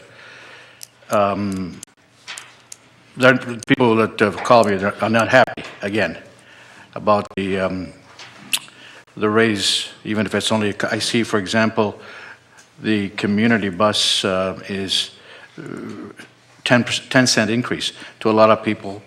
According to their comments, it's a lot. So were we given some consideration to people who are in fixed incomes, or in the parabus case, they're pretty well structured as to what they can afford? Who can answer that, perhaps? So we're going to go to Mr. Vera on that. Through you, Mr. Mayor, to Councillor Turco, we did certainly give consideration in trying to minimize the impact to the user base. We had the benefit this year of the report from Hemson Consulting looking at the full cost. We also did some benchmark analysis. Sam Perano's here from Transit. And we did some benchmark analysis looking at what other communities charge. And we're trying to strike the balance really between what would be reasonable increases, at the same time not creating a significant increase right off the bat for the users of the system. So we were trying to be considerate of that when we proposed these new fees. Thank you, Mr. Mayor. That's all the questions I had. Okay, so Councillor Christian. Thank you, Mr. Mayor. I went through this entire report, and I guess I could ask a million questions for all the increases, et cetera, but as you stated, it's, this was worked through in a logical way. I guess I have just a couple of questions for clarification. I am on page 4 of 18, relating to high school football per game. I'm just curious, where are these fees being charged? Is that at Rocky DePietro Field, or is that somewhere else? I thought we weren't playing high school football at Rocky DePietro Field. Maybe to Mr. Bear? Yeah. Through you, Mr. Mayor, I'm actually Virginia McLeod's here from Manager of Recreation and Culture, and I'll have Virginia field that question. Through you, Mr. Mayor, to Councillor Christian. Those would be if games are played at Rocky DePietro Field. So any games that are played, obviously it's Superior Heights, would go through ADSB. Okay, all right. Just one other question, and it relates to Appendix B, and perhaps Mr. Ver, I'll direct this to Mr. Ver, and if he needs to redirect, that's fine.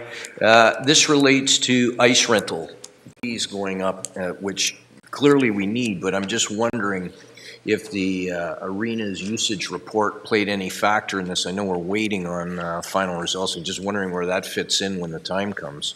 Because we do see an increase in fees, quite substantial, actually. Through you, Mr. Mayor, to Councillor Christian. The ice utilization study didn't actually impact the rate. We really relied on the work from Hempson in terms of the full cost analysis, but also again with Rob Santa Maria, we did some analysis looking at what other northern arenas are charging for their rates. We also have had some conversations with the user groups and talked about the potential for rate increases with them, and also even locally looking at what the Supiwi charges and the Rankin charges, et cetera. We took all of that into account in setting these rates for the ice rentals going forward. Thank you. That's it. Thank you. Councillor Hollingsworth. Thank you. Through you, Mayor, to Deputy John Ver. Excellent report. This is well overdue and getting down to really looking at each user fee, so well done. I guess I just want to make sure I'm reading this correct. So if this is approved, we are looking at an increase of what, 281,352 or something like that? Approximately? We'll just direct that to the treasurer. Okay.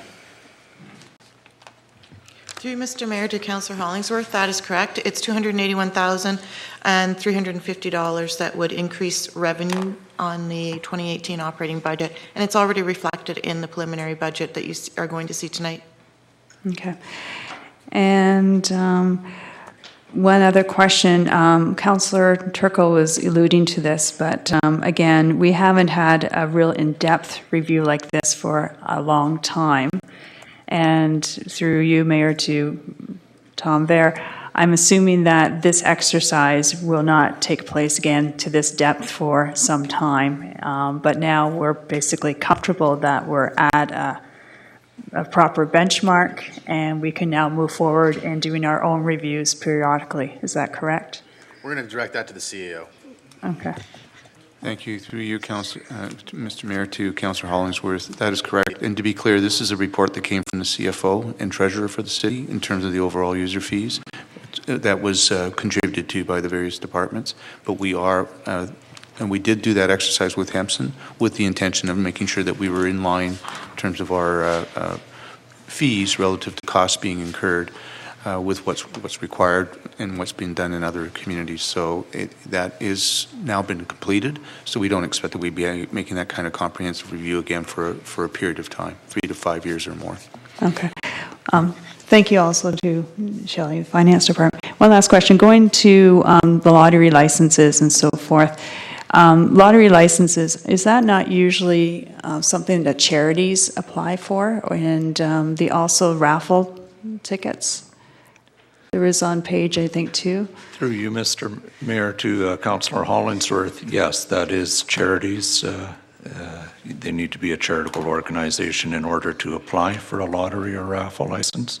Okay. And if I'm reading this correctly, that's going to be increased to like $100 a stain, or instead of 1%, it's 2% of what they collected or earned. Is that correct? Through you, Mr. Mayor, to Councillor Hollingsworth. We are permitted under present provincial legislation to collect 3% of the prize board value for licensing. A number of years ago, in around 2005 or 2006, the Council of the Day decided to reduce our licensing fee from 3% to 1% as what was meant to be then a temporary measure to assist some of the charities in the city with going through a bit of a rough patch. It was a time when the bingos halls were closing down. Mm-hmm. We were recommended through the Hempson process to go back to 3%. It's our intention to do that, but over a 2-year period. We did do a survey of other Northern Ontario municipalities, and everyone has been charging the 3% all along. Okay, that's very good information. Thank you, since we are very much of a charitable community. So thank you, City Clerk. Okay. Councillor Shoemaker. Thank you, Mr. Mayor. through you, either to the CFO or to the CAO, did the consultant just look at the cost recovery amount that each of these fee increases would result in, or was there any consideration of sort of the going rates for some of these things? So we'll give that to the Chief Financial Officer or Treasurer. Through you, Mr. Mayor, to Councillor Shoemaker, when we presented the report to Council and Hempson was here, they kind of went through what they did for their process. And yes, they look at benchmarks. Part of the appendix to their final report was looking at especially our northern comparators to make sure that we were in line. Many cases we were lower, and hence why you're seeing some increases here. And they also look at the full cost recovery. And so we have set benchmarks, especially in the CSD area where most of these fees are. Yeah, one specific, and I only have 4 questions about specific line items, but for example, the renting of the Bondar Pavilion for a reception and ceremony at $1,300 seems out of whack with the market rate for renting a either a church and a reception hall or some other venue and a reception hall. So I'm wondering how, are we pricing ourselves out of the market completely with that type of fee?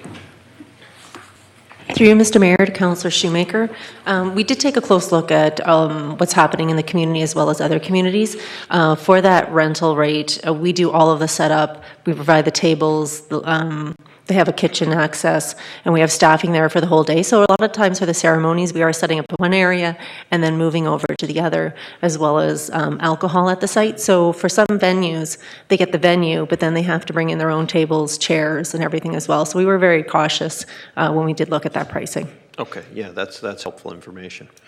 On page 3,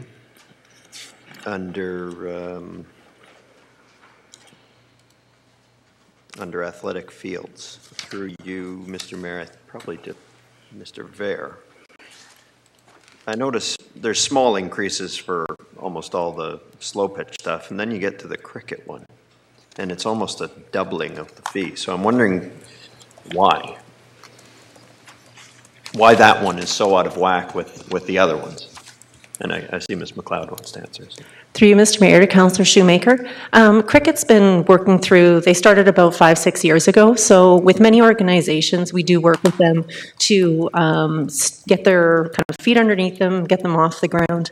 The rate they were paying was the youth rate, so we did bump them up to the same rate that we charge for our adult fields for baseball diamonds and for tournament rates. There is a lot of preparation that goes into setting up for a cricket event that takes place there for the full day as far as what the amenities that are required. So we brought it in line with the rest of the adult rates now that they've been underway and they've established themselves. Yeah, and I've heard some comments from folks in the Cricket League that this might actually stifle their ability to grow. So I guess, is it reviewable if it's determined that this is actually impeding the Cricket League? Through you, Mr. Mayor, to Councillor Shoemaker. Yes, I guess we would go back to the table. We have had conversations with the cricket organization to let them know that we were bringing them up to the regular adult rate that we do charge for all of our other user groups. So we're just trying to make sure that we're, it's on a level playing field. But again, we continue to work with our groups to make sure that they're able to move forward and, be successful in their operations. Yeah, I think, I think there's a balance there to be had, and it sounds like that is looked at. So I encourage that to continue to be looked at. On page 16, through you, Mr. Mayor, to the fire chief, it's noted that we don't charge for installation or hookup, and I'm wondering, why would we not charge for that? Installation or hookup, we don't charge a fee for it, and I'm wondering why not. We haven't charged a fee for it, it looks like, historically, and we're continuing to not charge a fee. So, we actually currently... There you go. You're good. We don't currently manage that service anymore at all. We don't monitor alarms anymore, so that's why there's no charge. Gotcha. Okay. So could come off the list altogether. Correct. Okay. And then, so everything other than those four specific items looked fine to me, but there was an entire section that I thought the fees were increased exorbitantly, and it was under, I think it was under the engineering department section. So there was the cost of asphalt, the cost of driveway laterals, the cost of corrugated pipe. It all seemed to be going up sort of out of whack with the rest of the report. So I'm wondering why the big increase in this particular section of the appendix versus the rest of them, which were relatively minor increases. Would you like to take that, Mr. Elliott? Sure. Mr. Mayor, to Councillor Shoemaker. It's a question of, are you going to recover the full cost for what's happening out there?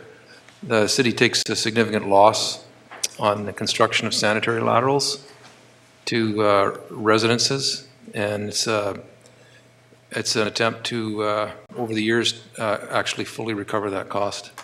It amounts to, Councillor Shoemaker, it amounts to maybe 10 or 12 services per year. I think it's in about that range. Yeah, and I just, I get that there's a cost associated with it to the resident, but I'm wondering if it's sort of, a way of discouraging some development on these particular things. If someone's building a house and they need a driveway connection, well, we've raised their permit fees over the last number of years. Now we're raising these fees. Is it going to become unaffordable to do some of this stuff? Because when we look at it individually, it doesn't look so bad, right? Okay, well, what's $500 when you're building a house? But when you look at $500 here and 78% increase in permit fees over 5 years, holistically it becomes way more expensive. So I'm not sure, I sort of generally agree with all the increases except the ones in this engineering department. So I don't know if there's a way to get a further report on this or get some more information on this particular section, approve the rest of it tonight and sort of dig deeper on this one. Well, if you wanted to do that, you'd have to move to remove that section from the report tonight. And if that got a seconder and was successful, that would be removed and we would vote on the remainder. So I'd be prepared to do that. Okay, so Mr. Clerk, are you clear on what is being requested here? Through you, Mr. Mayor, to Councillor Shoemaker, is that Schedule C then of the bylaw? Yes, you're referring to? Yes, Schedule C, so all of page 10 basically. So this is a motion to remove Schedule C, moved by Councillor Shoemaker, seconded by Councillor Grandinati. That's the motion now before us. That's the motion we'll discuss and debate. And then, go ahead, Councillor Shoemaker. Yeah, I'd like it removed and brought back with additional information or a staff report accompanying it, because there may be good reason behind it, but I am uncomfortable with the size of the increases compared to the rest of the report. The rest of the report was pretty inflationary, it seemed, or within a couple bucks of where it used to be. But I'm not sure that information isn't already at your disposal. Wasn't that information contained in the consultant's report that we received? In my recollection, the reason for those increases was all outlined, and I'll have staff correct me, the CFO and then with Mr. Elliott. Didn't the consultant's report that council's already received speak to that? Mr. Mayor, I believe the recommendation, CFO can correct me if I'm wrong, I believe the recommendation such that it is you try to recover the full costs for all of these eventually. So I don't, do you want to add to that, Michelle? Yes. Through you, Mr. Mayor, these items are very specific users and they're designated to a user. So if we do not recover full costs on these items, that means that the levy as a whole is going to have to absorb the difference. So that's kind of the bottom line. So yes, there are certain fees that are going to be set at full recover, and others where it's like CSD, where we're trying to, enhance community health, et cetera, where we never will be able to collect the full recovery on it. And I appreciate that, but I think there... What would you be looking for in a report? Well, We have the consultant's report, so what would you be expecting staff to say to you that they're not saying to you here? I think some further detail on how this will impact, the overall cost of developing something or building something in our community. Because, we get these things as one-off. So this, and they're not crazy increases. They're $400 or $500 for the most part. But when you combine it with things like permit fee increases, which this is directly related to, anyone who's applying for a permit is probably going to use one of these services. It increases the total cost of doing the development. So I appreciate that there is a broader economic aspect to our CSD fees. Well, maybe there's a broader impact we want to consider on the cost of developing in our community here. We rejected development fees. Is this, a way to make up the rejection of the development fees? I understand the issue you're taking with it. What I'm trying to get my mind around is what we're asking staff to report on, because it's their recommendation that we approve these. So that's not going to change if we send them away and say, give us a report on this one schedule. Mm-hmm. So we could vote on this motion. Does anybody else have any comments on this motion? Yeah, you're welcome to speak to it. Go ahead. Yeah, I think that we're just really bogging it down. I think you made the point well, and we recall we did have a consultant's report, and what we're trying to do is be fair and assign fees where they are due to the action that is occurring. So this is an excellent example, and the CFO just drew the analogy. So I am totally opposed to us asking staff to do more work on something that's going to delay us instead of getting on with this. We had that information already, and I think that would have been the time to speak to that if we had a problem with it, because I think that there's nothing additional that we can garner from it. So I'll certainly vote against that resolution. So. Anybody else on the resolution? So this is Councillor Shoemaker and Granetti's resolution. All in favor? Opposed? So the resolution is defeated. So now we're back on the main resolution. Councillor Shoemaker, do you have any questions left on the main resolution? No. We have a list here. We have Myers, Bruni, then Butland, and then Hoopinen. Okay, thank you, Mr. Mayor. On the licensing page, I'm just trying to get the iPad to do its thing here. Oh, it's not going to. Okay. Under general licenses, through you, Mr. Mayor, I believe it'll be to our CFO. Quite honestly, I'm trying to just take a look here. The dark section, I don't know if this is how it comes up on everybody, but on the iPad it comes up side by side and you read across, and there's a dark section, a darkened section that says, starts at the top of it, that section says set with provincial regulation. So, and then under that there's, is the full cost recovered, yes or no? Just to help me understand, why is this section darkened versus the rest of it? Is there something that I'm missing in the legend here about that? That's just, no. Okay, thanks. I just wanted to clarify, because where I'm going to go here is, when I look under the general licenses, things like a master plumber, help me to understand, so this is for a master plumber out in our community. This is not our own staff, correct? Through Mr. Mayor to Councillor Myers, that's my understanding. So a master plumber in the community would have to have a license? Correct. Okay. I didn't know that before. I've learned something tonight. I think, Mr. White, are you going to add to that? Or? I potentially may. Okay. Depends where you're going. Did you want to say anything about the plumber? Through you, Mr. Mayor, to Councillor Myers, licensing is now under clerk, so I can give you some, well, that's fine. All right, I'll change direction. Okay, my next one, you're going to really like this one. Sorry, were you going to say something about? No. No? Okay. So when I look at these, I'm hit right in the face here that we have adult entertainment parlor, owner, operator, an annual license, and there's 3 lines of $2,000, and it's the only fee in the entire report that isn't increased. So why? Through you, Mr. Mayor, to Councillor Myers, where there are a number of fees in the report that don't increase if they are also already at a full cost recovery basis. Okay, and so that leads me to my question to try to understand, how do we determine that it's $2,000 for, to issue an adult entertainment parlor license? How do we determine that? How do we know we're at full cost recovery? I'm not trying to be facetious, I'm being serious, because I think of some of our other fees, obviously we can clearly see what they cost to do, so. Through you, Mr. Mayor, to Councillor Myers.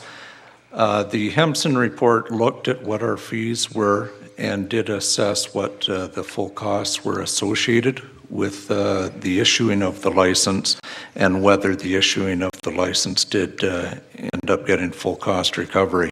The $2,000 was the historical fee applied to that. I'm not sure how it was originally set. I know some of our licensing fees are set based on provincial legislation that may be in play. Right. I can say in general for the whole licensing area that now that licensing is under clerks, we will be in 2018 looking through at all our licensing to just refresh ourselves on the rationale for charging it. And we may have further changes down the road and either discontinue or expand the number of licenses we Okay, thank you. That's helpful, because that, when I said the highest, I meant in the licensing section. It's the only one that we didn't increase, and yet there's another line that says adult entertainment parlor burlesque attendant, and that license went from $75 to $90. And so again, I'm just thinking if there's an area where we perhaps want to look at increasing licensing, you know, obviously under these adult entertainment parlors, that could be one, because they didn't go up at all. And like you said, historically, I don't know how long they've been at this rate. Okay, that's it. And again, I just wanted to, Mr. Mayor, make the comment that I think this is extremely educational and helpful for us as council. I've been here for 11 years, and there's a lot of items on here that I've not picked up on in the past. And I think that the other thing that's really good, if the public can access this report, and it's too bad we don't have it up on the screen there, but and they can, of course, by going on our website to the agenda, this really reflects a lot of the work of the city. So you just look at these many, the myriad items that are on this list, and it all relates back to performing services and staff and what they're doing, whether it's issuing licenses, but some of these, the actual hands-on work, like for in our facilities and so on. So I think it's a great opportunity to acknowledge the width and breadth of our staff team on delivering services. Thank you. Thank you. Councillor Bruni. Thank you, Mr. Mayor. Through you to Mr. Ver. Regarding the ice rental increases, this will start in 2018, January 1st, or do we wait until the season is over and then it starts the increase? Through you, Mr. Mayor, to Councillor Bruni, this would start in the following season, in the fall of 28. Okay, thank you. Wait, sorry. I'm getting a disagreement from our CFO. Through you, Mr. Mayor, to Councillor Bruni, all of these rates are effective January 1st. So that begs, Councillor Bruni begs a good question then, because the parents have already paid for the hockey season, so how does that work through? Is there, has notices been sent out to all these organizations that use the facilities that, for instance, the Hockey Association, would they be notified that their ice rental has increased? Or do we need a resolution not to increase the prices, especially for the organizations that have taken the memberships, the applications? Well, so I guess every year the hockey season would bridge 2 fiscal years. So has it happened before that there has been an increase between one fiscal year and the next? And if so, how would the associations absorb that? Through you, Mr. Mayor, all of these bylaws have always been effective January 1st for the last several years. I'm not sure how it's been handled in the past.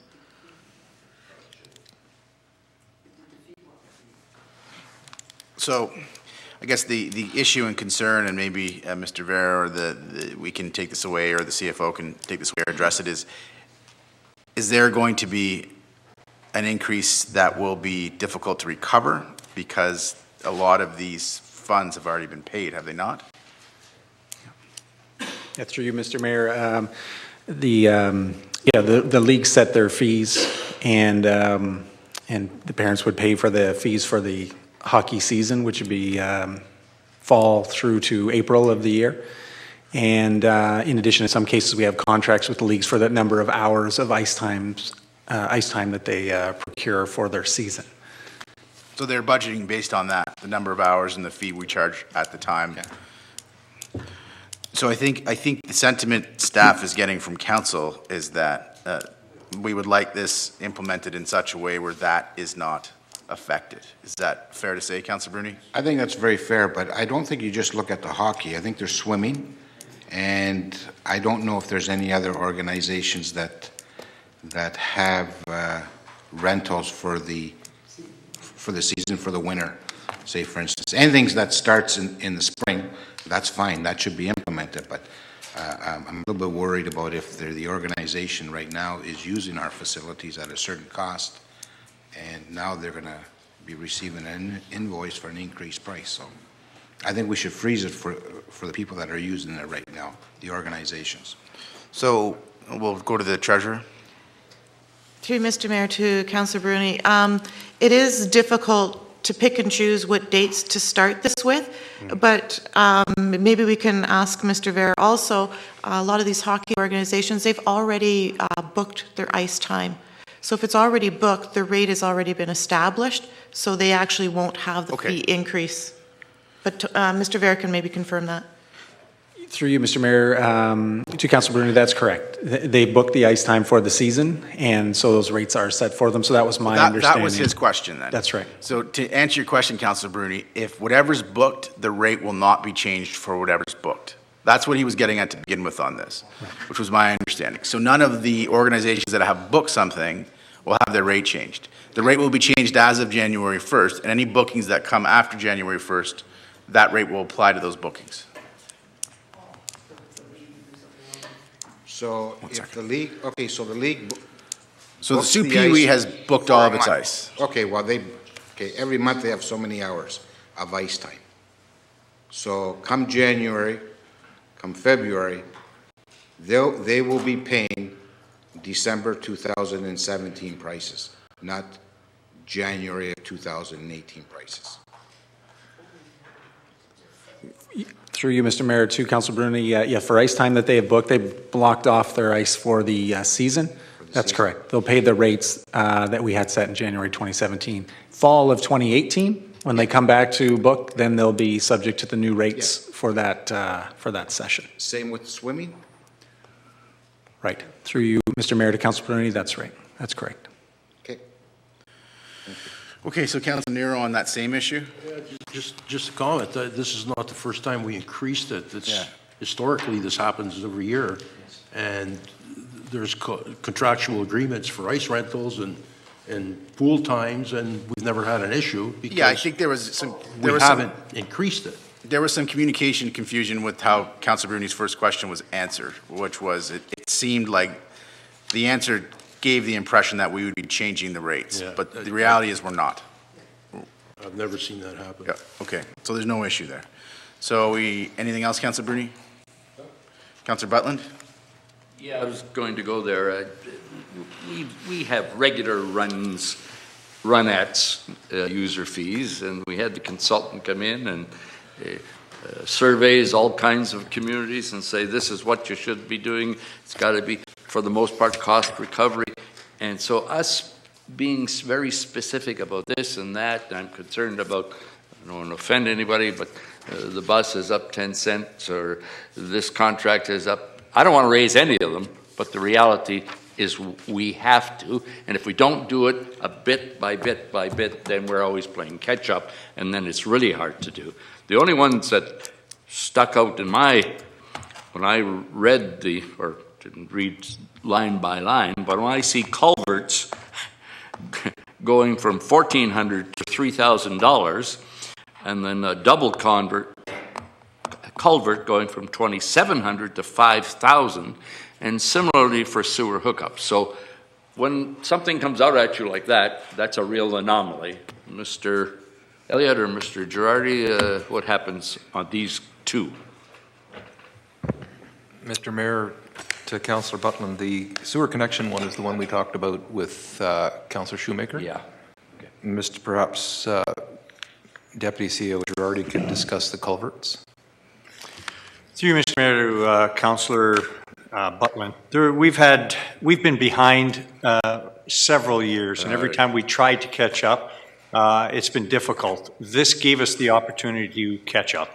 And that's why you'll see there was some conversations about the asphalt. Well, asphalt is something that we really don't have very close control over. Through the year, asphalt prices can go up several times, and then we have very little opportunity to recover it. So in this situation right here, this is what our costs are. We're working to full recovery. So we've been asked to move in that direction, and here's one that's been falling behind. So that's why you see the significant increase. I guess I argue against my own point, but also it confirmed my own point that if you don't do it bit by bit, it's nearly impossible to placate. Well, through you, Mr. Mayor, to Councillor Button, and if you recall, and other councillors that have been around this table for a while, we've had discussions about making increases, and then, you know, that same one item discussion comes up, wow, we shouldn't raise it that much, and then we end up not getting the increases that we've needed over the years. Again, this brings it to the table. Thank you. Okay, so we have Councillor Hupinen. Thank you, Mayor. I just have a question. It's on 7.9 of the budget. I'm on the pie chart, actually. It's about the fifth slide down. Okay. I have a question for our CFO. Councillor Hupinen, we're not there yet. We're still you're still on the user fee bylaws. Oh, I'm sorry. My It's all right. apologies. So I'll come to you first on the budget. Actually, we're not taking questions on that, but we'll get to that in a bit. So do you have anything on the user fee? Yeah. Okay, fine. Okay, fine. Thank you. Anybody else on the user fees? Councillor Grandinetti? Thank you, Mr. Mayor. We keep talking about this consultant and how he's saying we have to raise their rates, but if I remember right, the building permit fees on his report said they were pretty high for our community. And I see on this report on page 12 that they're going up 7%. So why would they be going up 7% when this guy tells us that they're too high? And I've always said that if the building permit fees are lower, more people will get permits. Okay, so we'd have to ask maybe Freddie to deal with that. Through you to Mr. Posbon or Michelle. Mr. Posbon, Michelle, whoever believes they can most adeptly answer that question. Come on up, Freddie. So first you'd have to clarify, did the consultant's report say that our building fees were higher? And if so, why are they going up 7%? Through you, Mr. Mayor, to Councillor Grandinetti. I don't believe he said they were going up high. I think he just made a comment about the residential permit fees were higher than most municipalities within Ontario. But that, you have to look at why. A lot of those municipalities have development charges. True. A lot of them have reserves that can offset the cost of the permit fees. And if you remember back, I know Councillor Grandinetti, you weren't here, 3 years ago we tried to come back and recover permit fees to be fully cost recoverable, and that's what's happening with the 7% increase. It was all part of a 5-year plan. Okay, Councillor Grandinetti? That's all I have, thank you. Okay. Okay, so are we ready for a vote on this, Council? Can we get a recorded vote? Yeah, sure, absolutely. Mr. Mayor, members of council, this is a vote on a bylaw. So it's bylaw 2017-210, finance user fees for 2018. Motion by councillors Bruni and Hollingsworth. Resolved that bylaw 2017-210, being a bylaw to establish user fees and service charges, be passed in open council this 9th day of November 2017. A recorded vote has been requested. Councillor Butland? For.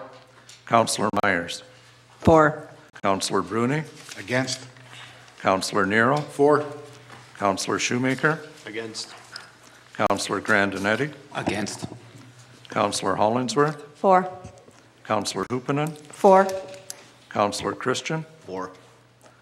Councillor Turco? For. Mayor Provenzano. 4. Motion passes. 8-3. Okay, that gets us off the consent agenda, Mr. Clerk. Mr. Mayor, members of council, that brings us to another regular item, and that's the procedure bylaw review committee. For that, council, just to advise you, Mayor Provenzano and councillors Myers, Shoemaker, and Hollingsworth have all indicated an interest on serving on that committee. Unless there's anyone else who indicates an interest, I'll read the motion with those names on it. It's a motion by councillors Bruni and Hollingsworth, resolved that the report of the Deputy CAO, City Clerk, concerning Procedure Bylaw Review Committee be received, and that Mayor Provenzano and councillors Myers, Shoemaker, and Hollingsworth be appointed to the committee. All in favor? Carried. Council, this brings us to the Section 8 of the agenda. On Section 8.1, Survey of Local Businesses, just for council's information, the mover and seconder for the motion did... Councillor Shoemaker. You missed the budget. I'm sorry. Yeah. I have. My apologies, council. Under agenda item 7.9, preliminary budget, and the CFO treasurer has a very important presentation for you. So council, I want to be clear about this, though. This is being tabled to give to you publicly for your information. We're not having a budget debate tonight or taking questions in the budget tonight. We're tabling it so that you have it in advance of our December 4th or 5th, or 5th and 6th, 4th, 5th, 6th, however long we're going to get together. We're tabling it for you so you have it well in advance, and we're going to give you a presentation, but we're not taking questions or debating it tonight.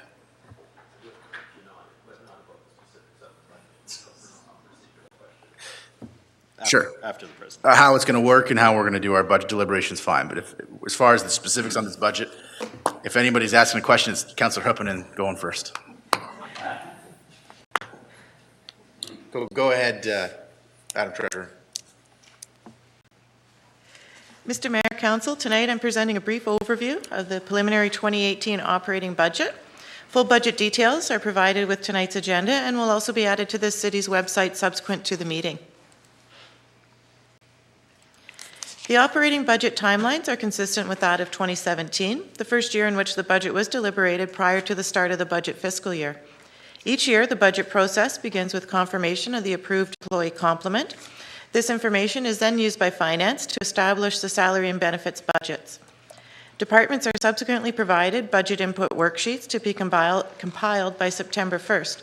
Finance reviews and adjusts the draft budgets as required for contractual, legislated, or regulatory changes, as well as any council resolutions.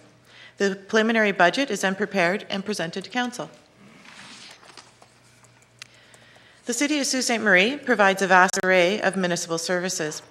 Expenses of $169.5 million are required in order to provide the same level of service as in 2017. Of these expenses, 80% are mandatory. That is, we are required to provide them by legislative authority. Only 20% are considered discretionary. 2018 reflects the full impact of the elimination of daycare services. $57.3 million of non-tax revenue, such as user fees, grants from other levels of government, investment income, and other miscellaneous income, helps reduce the amount to be raised through property taxes. User fees account for almost 1/2 of the total and help to offset the cost of providing services for which they are collected. Government grants are the next largest source of non-tax revenue, of which 85% is the Ontario Municipal Partnership Fund grant.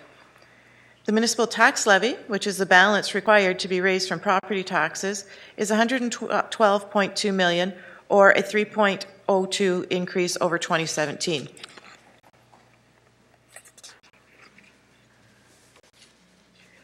The 2018 preliminary operating budget increase of 3.02 is broken down as follows: 1.69% to maintain city services, 0.41% for levy and local boards and outside agencies, and 0.92% for the estimated decrease in OMPF funding. Now, for comparison, the 2017 preliminary budget was presented at 6.63%, with the final budget after council deliberations and significant reductions being 4.34%. Since publication of the preliminary budget, the province released its 2017 Economic Outlook and Fiscal Review. This report indicated that the OMPF Northern Communities grant component would be increased by $5 million for 2018, bringing the total OMPF envelope for the entire province to $510 million. This afternoon, we got some wonderful news. The city's OMPF allocation was released, and Sault Ste. Marie's 2018 allocation actually increased $120,200 over 2017. This now gives us a revised levy increase for 2018 of 1.99%. Steve's done. I'm money. Several items influence the increase to maintain city services in the amount of $1.8 million. The majority of the increase is for contractual salary and benefit increases. It should also be noted that the provincially mandated minimum wage increase is approximately $250,000 over and above the salary and benefit contractual obligation. The full impact of the elimination of daycare services results in a net decrease of $403,000 to the levy. The miscellaneous construction budget has been reinstated from the 2017 decrease of $820,000. Assessment growth continues to decline, resulting in further pressure on the levy. The May 8, 2017 resolution of Council requested that city departments present the 2018 preliminary budget with a 0% increase, as well as a 1% overall reduction. A 0% increase equates to $1.8 million to maintain city services, and almost double that to achieve a 1% reduction over 2017. This level of decrease would require service level changes, which Council sets. Along with the preliminary budget, staff has prepared a detailed report for Council outlining mandatory services, including the current service level provided, the legislated authority, and the cost for each, as well as discretionary services and the ramifications of service level changes to each. City services by expense category are reflected in this graph. As a service organization, salary and benefits comprise almost 1/2 of the city's services portion of the budget. Compensation is governed by contractual agreements, and thus rates of pay are not controllable by the departments. Manning levels are based upon the current service level requirements. One of the indicators used to compare Sault Ste. Marie and our northern counterparts is the municipal tax burden. The bars on this graph show the average residential taxes, of which Sault Ste. Marie is the lowest. This comparison is based upon a similar home in a similar neighborhood. The red line reflects property taxes paid as a percentage of income, of which Sault Ste. Marie is also the lowest. Although residential taxes are relatively low in comparison, as has been indicated in past years, Sault Ste. Marie does not compare as well in the industrial and commercial classes. A review of tax policy options to address this issue is currently underway. Next steps. Budget deliberation meetings will begin on December 4th, starting with the capital budget. A new process was implemented for 2018. A corporate prioritization process was undertaken by senior management to assist in allocating the city's limited financial resources for capital. Recommendations were provided to Council on September 11th for their consideration. Funding options and a staff's recommendation thereof will be presented for the Council's deliberation on December 4th. The operating budget will then be deliberated after the capital budget, with continuation on December 5th if required. Supplementary operating items will also be deliberated at this time by Council, and a list was also included with the agenda tonight of what we have at this point. Once deliberations are complete, the final operating budget and tax levy will be approved. Tax rates will be set late March to early April, and tax policy options are going to be presented to Council probably late February 2018, prior to setting the tax rates. And that's it for the budget. Well, that's not it for the budget. That's it for your presentation today. Okay, Council, so the next steps are clear. They're on the screen. Councillor Shoemaker, you had a process question? Yeah, I remember the second year we did budget, which would have been 2015, I think, when we moved the budget up to January or February, I think it was that year. I seem to recall the preliminary budget came to us in late September. There was public input sessions, and then we debated the budget in the early new year. This year we had our public input. Now we're releasing the preliminary budget and then debating the budget. So it seems that the preliminary budget should be released before the public input is sought, but maybe I'm misremembering previous years. Well, the CEO's, just say what you want to say there. You know, he's saying you're misremembering, but I don't know if that's the case. But then we'll go to the CFO. Yeah, thank you. Through you, Mr. Mayor, to Councillor Shoemaker, the CFO will give you and elaborate on 2015 and 2016, the process that was undertaken. Through you, Mr. Mayor, to Councillor Shoemaker, the preliminary budget's never been issued before public input. The purpose of public input isn't necessarily just for the current budget, it's also for consideration going into future years. And it is a process that, through the Finance Committee, I think we're going to be looking at a little further in how we manage our public input. I think this is a big step forward for public input, though, Councillor Shoemakers. We've never had, like, we're now getting the preliminary budget well in advance of the year. It's being released, we're in November now. I think there's plenty of time to receive feedback, and I'm sure we will receive feedback, particularly after tonight's council meeting. So yeah, but the public input sessions and the budget input tool are open from August to September. You know, it's like, it's not at all congruent with the timelines of our budget. So I seem to recall, and maybe, you know, I don't think my recollection's that bad. We were at the Northern Community Center. Councillor Bruni was there. The preliminary budget was on the screen for residents to review. So that's a very specific misrecollection if that's the case. But I'm pretty sure we had the preliminary budget at public input sessions previously. Okay, well, I mean, you guys can sort that out at another time. Like, the larger point is, from my perspective, we've made a lot of improvement and progress in our budgeting and in setting it up in such a way where we could get feedback. Yeah, I think there's some areas that could still be improved, I guess is the point I'm getting to. Okay. Yes, go ahead, Councillor Myers. Thank you, Mr. Chair. I just want to ask then, okay, so to be clear, we've got, this is information tonight, with a new piece of exciting information, not to be missed, about the oomph, and that's good news. And I do want to understand that I heard correctly. I thought I heard the CFO say that it was an additional 120,000. I think it was more than that, wasn't it? Through you, Mr. Mayor, to Councillor Myers, just to clarify, the preliminary budget estimated a decrease of $1 million over 2017. Okay. In actuality, we ended up getting 120,200 over and above what we got in 2017. Right, so it's $1,120,000. To the preliminary budget, Right. but not over 2017. Yeah. It's only 120. I gotcha, but we expected it to be $1 million down. Yeah, so that's why we're starting at 1.9 as opposed to 3 Correct. point. For sure. Okay, so on December 4, what do? We're doing the capital budget and operating. So if we have, like we know some of them, for example, the 150,000 tonight from downtown strategy and so on. So there's other things that when we already received the capital budget a while back, so there's other things that we can bring forward. That's the time to bring them forward, is on December 4th for consideration? Or do we need to do it ahead of time so it can be figured into that evening, or how do we do this? Well, if you have a resolution, send it forward, and when we publish the agenda, all those resolutions will be on the agenda. But okay, on the 4th, we'll be debating capital. So if it's a non-capital resolution, we wouldn't be dealing with that on the 4th. Mhm. So... because the capital... We might get, if capital goes quickly, we're going to get into operating. Because it's a one-time, whereas the operating may be an ongoing. Whatever your resolutions are, then just send them forward. Okay. Thank you. Okay, thank you very much, Michelle. Mr. Clerk?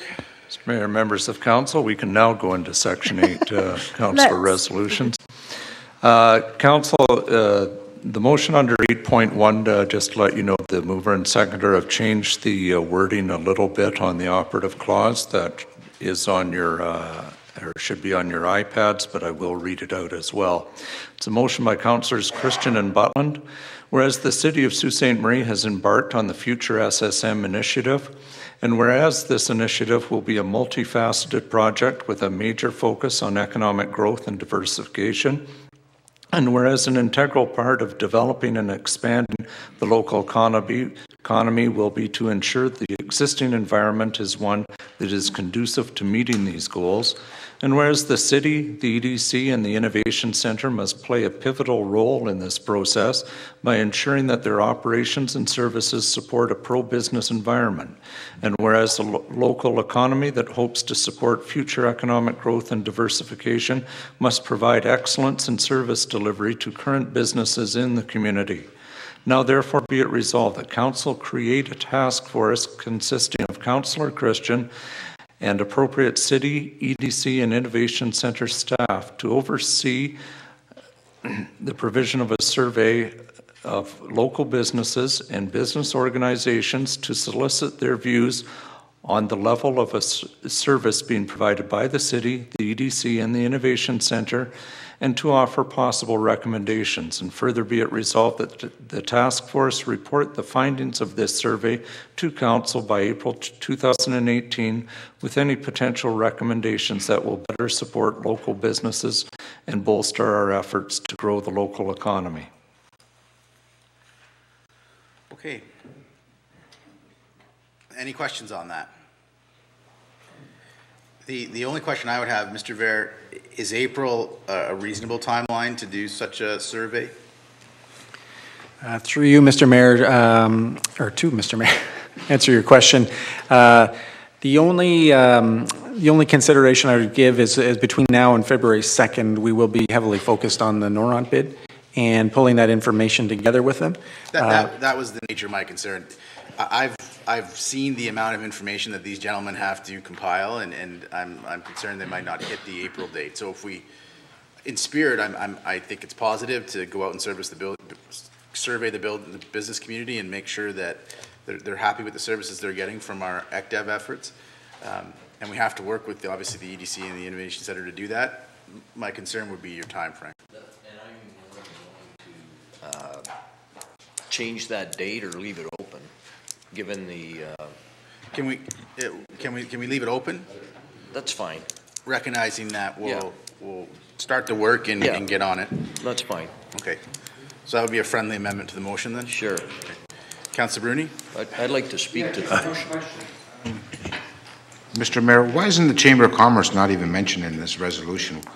Wouldn't they be included in it also? We want to solicit them. Well, Councillor Christian, why don't I let you speak to your motion there, and then you can answer your question. Okay. So, first of all, I want to thank Councillor Button for seconding the motion. I think, Council's been making a more concerted effort to get involved in promoting economic development. We're talking about the budget tonight, and we're going to be talking about the budget going forward. Clearly, we wanted to expand the tax base. I mean, there's so much to be gained by doing that. And it's really a challenge for us to grow the economy until we really know what we're providing locally. You want to say we're open for business, but we have to make sure that we're serving the local business community first before we can truly go out and promote Sault Ste. Marie. I would argue that the best marketing tool we can have going forward to promote economic development and solicit new business is to show that we have a proven track record for supporting local business, that we're a business-friendly environment. I know we say it, but we have to be clear that we're doing that. And so I think the task force is put together. We do a proper survey of the business community. Find out what we're doing well, and I'm sure we're doing a lot of things well. Find out things that perhaps we can improve on that we may not even be aware of. But more importantly, I think it's important that we get recommendations from those people that we survey on how to be better, because I don't want to just be good, I want to be the best in Northern Ontario. So that's the purpose of it. And to Councillor Bruni's point, I think we need to solicit the input from the Chamber of Commerce. We need labor input. We need the Construction Association. We need all of them to participate in the survey. I'm simply saying that the EDC, Innovation Center, and the city are generally the ones that provide the service to business. I recognize that the Chamber serves their constituents, right? So that's fine. I mean, if we want to, at some point at the beginning, solicit some input, perhaps from their board, but really we're going after their membership to solicit their input on the survey itself. So I don't want you to think that they've been forgotten. But really, when we get this done, we're going to have something that'll serve as a catalyst to move us forward. And really, this is a theme that I've been pushing for a while now, and that is that we need to all start pushing in the same direction. And I think we're starting to make headway in that regard. And a project like this, if we can go out and get solid feedback from the business community, good, bad, ugly, indifferent, whatever, if we can get solid, honest feedback and use it to create an environment going forward that's going to promote a better business environment, then I think that's a good thing. I mean, business needs to know that council, the city EDC is fully supportive of what they're trying to do, and I think we need to know that we're doing all we can to grow the local economy, and we're putting our best foot forward going forward. So that's the thought behind this resolution. Okay, so we're going to go back to Councillor Bruni and just to see if his question's answered. Okay, so then we'll go to Councillor Myers. Thank you, Mr. Mayor. Yeah, I certainly commend the mover and seconder for the spirit that's behind it and the gist of it. Thank you for that explanation, Councillor Christian. I guess my concern with something like this is I don't know whether council's going to get to see the survey ahead of time. It's a task force, so obviously we're empowering a task force to do that. So I doubt that we would see it ahead of time or that we should be seeing it ahead of time procedurally. But my concern is that, I mean, as we've heard tonight again, when we look at preliminary budget, we have about 20% of our budget that's controllable. The other 80% is delivering our mandated services. We also are here, first and foremost, to be very frank, for every citizen of Sault Ste. Marie. Whether they're in a business or whether they're a resident, it's the citizens of Sault Ste. Marie. And I guess where I'm going here is that I think that the bulk of our ability and authority still is fairly limited when it comes to changing what might be some of the expectations of businesses. When I think about the people that are in business, and I come from a business family myself, the expectations can be quite high. So there's probably going to be a bit of a steep curve on educating. Because you may hear quite a bit that's about other levels of government that are far beyond our purview as a council. So I guess it's a little bit of the be careful what you ask for piece. And so I guess, as I said, ideally I'd like to see the survey, but I certainly obviously will support this and trust that the task force would have the ability to put something together that is, it's going to be fairly prescriptive in what you're asking back about, I would think. I guess my caution is just that you can't leave it wide open because you could spend quite a bit of time and energy then explaining why that can't be done. Whether it's a legislative difference or whether it's a financial thing, there's not a whole lot of things that often are asked for that don't have a cost or a price tag to them. So I appreciate the intent of it and the spirit behind it. I'm a little bit concerned about making sure we don't set up an unrealistic expectation of delivery. Thank you. Councillor Butland. Yes, I think we make everything as convoluted as we possibly can, or at least it seems from this individual. This is a survey. It's not prescriptive or descriptive. I think it's asking everybody, the people, and that's a good point, Councillor Myers, the business community, questions. Have you had any dealings with City Hall in the last month or 6 months? And what was your, how were you greeted, and so on and so forth? And to my way of thinking, that will bring forth a lot of information. I get it anecdotally all the time. We all do, I suspect. I went to such and such a department, and the person was wonderful and very accommodating. I went to another department from another person saying they were very rude and so on. So I suspect a lot of that is true. That's what I want to know. Are we servicing the community, business and otherwise? And I support the concept, certainly, Mr. Councillor Christian, it's a great idea, but I'm really sold on the third party. Yeah, if the chamber is going to be involved, how involved? Or are we going to be involved? How involved? The provincial and federal governments survey every single day. Surely they could give us great advice on how to go forward with this. So if it has to be a third, and I think it should be, a third party, it costs some money, but at least you know it is totally objective. Thank you. Anybody else on this topic? Councillor Hollingsworth? Thank you. I think the incentive, the approach, the survey idea is very good. I know that in the past, EDC and the Innovation Center have gone out, I'm not sure how many years ago, but they have done surveys. So I caution receiving up-to-date information is amazing and it should be done, but you may want to look at the past information. I guess my question is tagging on to Councillor Butland. How are you going to select the businesses?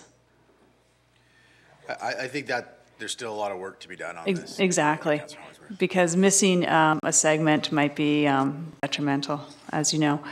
And with regards to the survey, the feedback that we have received so far that I would like to reiterate is a number of businesses, going back to the building permits, they want online building permits. And I'm going to say that again, I'm putting it back onto the record, because there's many companies out there, there's a lot of construction companies out there that have to send their employees or employee to the department. They stand there, they wait for the process, and that is productivity, and that's a cost to the business. So if you want one piece to really start working on, which I believe City Hall is working on, is putting the building permits online so that individuals can do it themselves and businesses. That is not new to us. That has been asked for since I've been on council, which is not very long, and even before I was on council. So put that as one of the top priorities.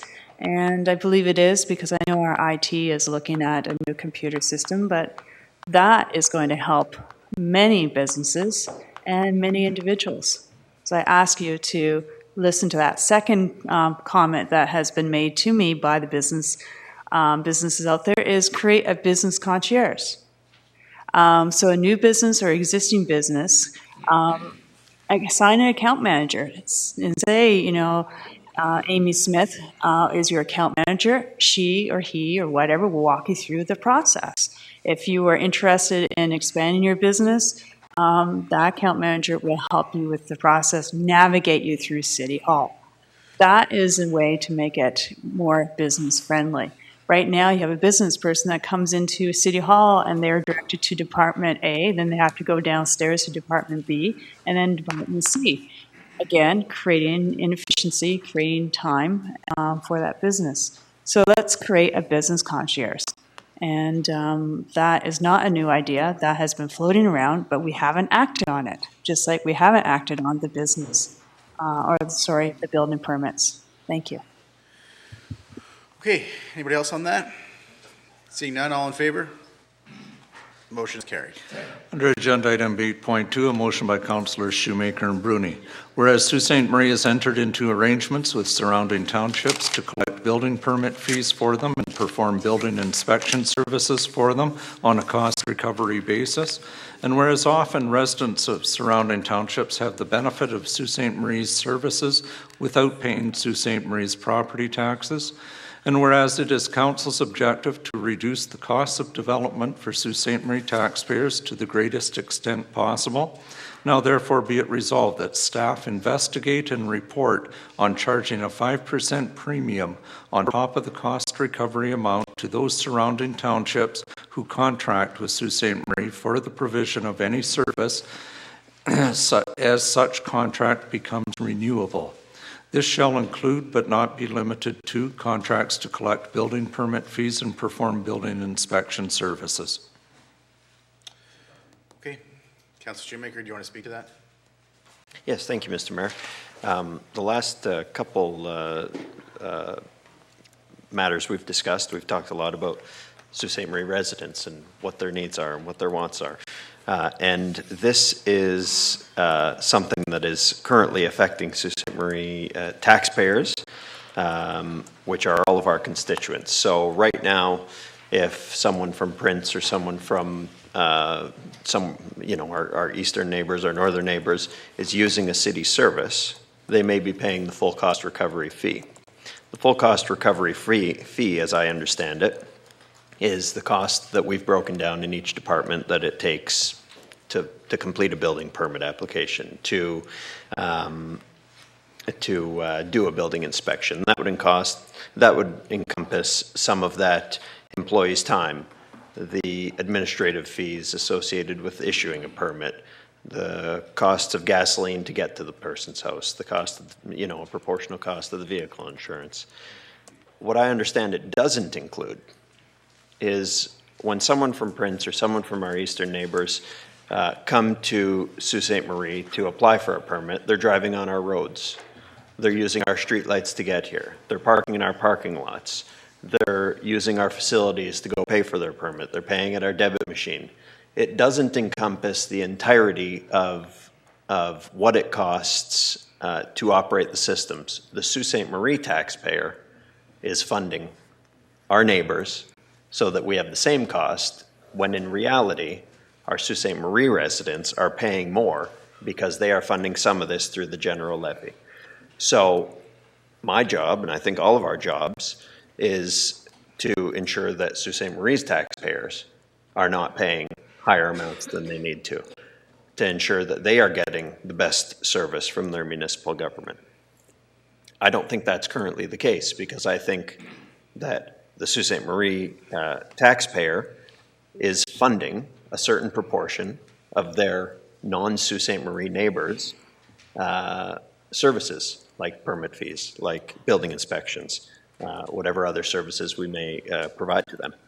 So I think it is fair to charge a premium on top of the cost recovery, the so-called cost recovery, which I argue is not a full cost recovery because it doesn't factor in a number of other soft costs, so that we can make sure that it is the Sault Ste. Marie resident that is not subsidizing someone who doesn't live in Sault Ste. Marie. It is, in fact, the other way around. If someone is using our services, they should be making it easier on our taxpayers to get the service, potentially reducing the cost for our taxpayers as a whole, rather than vice versa, which is the current situation. So I think it is, a 5% premium. Some have suggested it should be higher. I think this is a good starting place. And if we determine at some point that it needs to be amended, that's, down the road after it's implemented, I think it's a worthy discussion. So the proposal is not to actually calculate all those other costs. It's just if you don't live in Sioux, whatever you need here, you're paying 5% extra. And that's essentially a gross recovery mechanism on those for the use of the road and the use of the parking lot and whatnot. That's, exactly. Okay. Any questions on the motion? Councillor Myers? Councillor Hollingsworth, can you just excuse me for a minute? Thank you. Okay. It says that it's that whereas Sault Ste. Marie has entered into arrangements with surrounding townships. Mm-hmm. So through you, Madam Acting Mayor, to our legal representation, Nuala Kenny, do we have legal agreements with some of these, or it says an arrangement? Are there legal agreements with surrounding townships around these matters? Through you, Madam Acting Mayor, to Councillor Myers, nothing is ringing a bell with me, but I'm cautious to answer that without double checking, because we may well. Okay, so in those, if this for a moment, I appreciate that you obviously didn't have this, for that question, and I didn't ask it ahead of time.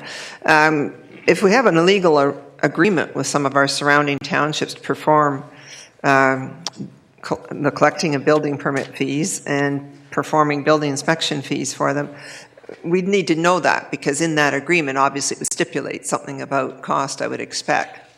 And again, through you, Madam Acting Mayor, to Councillor Myers, in terms of building permits, that was just back before council, I think, at the last meeting. We do offer inspections, and we've taken over the full gamut for the Township of Prince. So that's set, but those fees are now consistent with the City of Sault Ste. Marie fees. For other outlying municipalities, and it's more than just, we're talking about more than just building permits, so that's a broad blanket, but if there is an existing contract, we'll be bound by that until the end of that term, yes. Yeah, I mean, it speaks specifically to the building permits and the building inspection services, and then it's very broad and says, Sault Ste. Marie services. So I'm really struggling with this because, like, for example, we heard from the library when they were here that they already do charge a higher fee for a library card if you're not in the city. So I guess that through you, Madam Acting Mayor, I'll say to, I don't know who's here, I guess Deputy CEO Bear would be here over the building department. We lost the mic. Is this something that, Mr. Vare, you feel that we can take a look at perhaps? I think this needs to come back. I'm not prepared to support this in its form at all, but is this something you can follow up with our legal department, just see where we stand here on this matter? Because the building permits and the building inspection services are specific to building.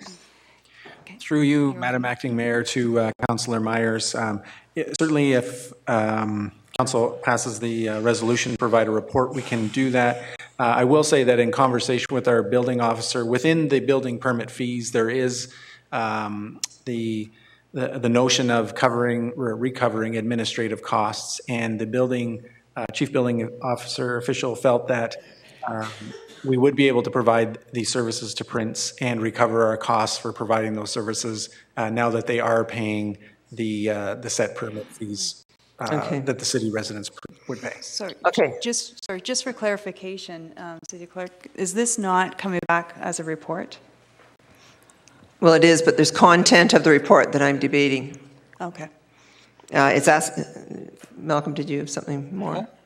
No, because the content in the report doesn't address some things that I'm asking about. For example, if there are legal contractual arrangements, then I would want to see them there.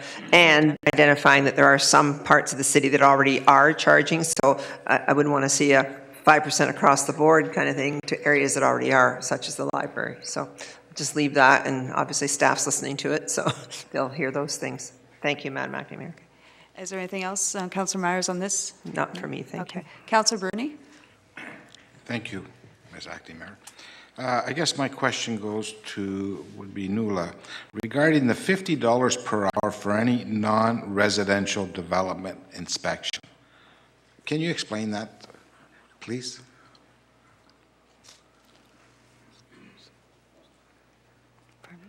It wasn't on this report. It was on last month's report, or last council meeting's report.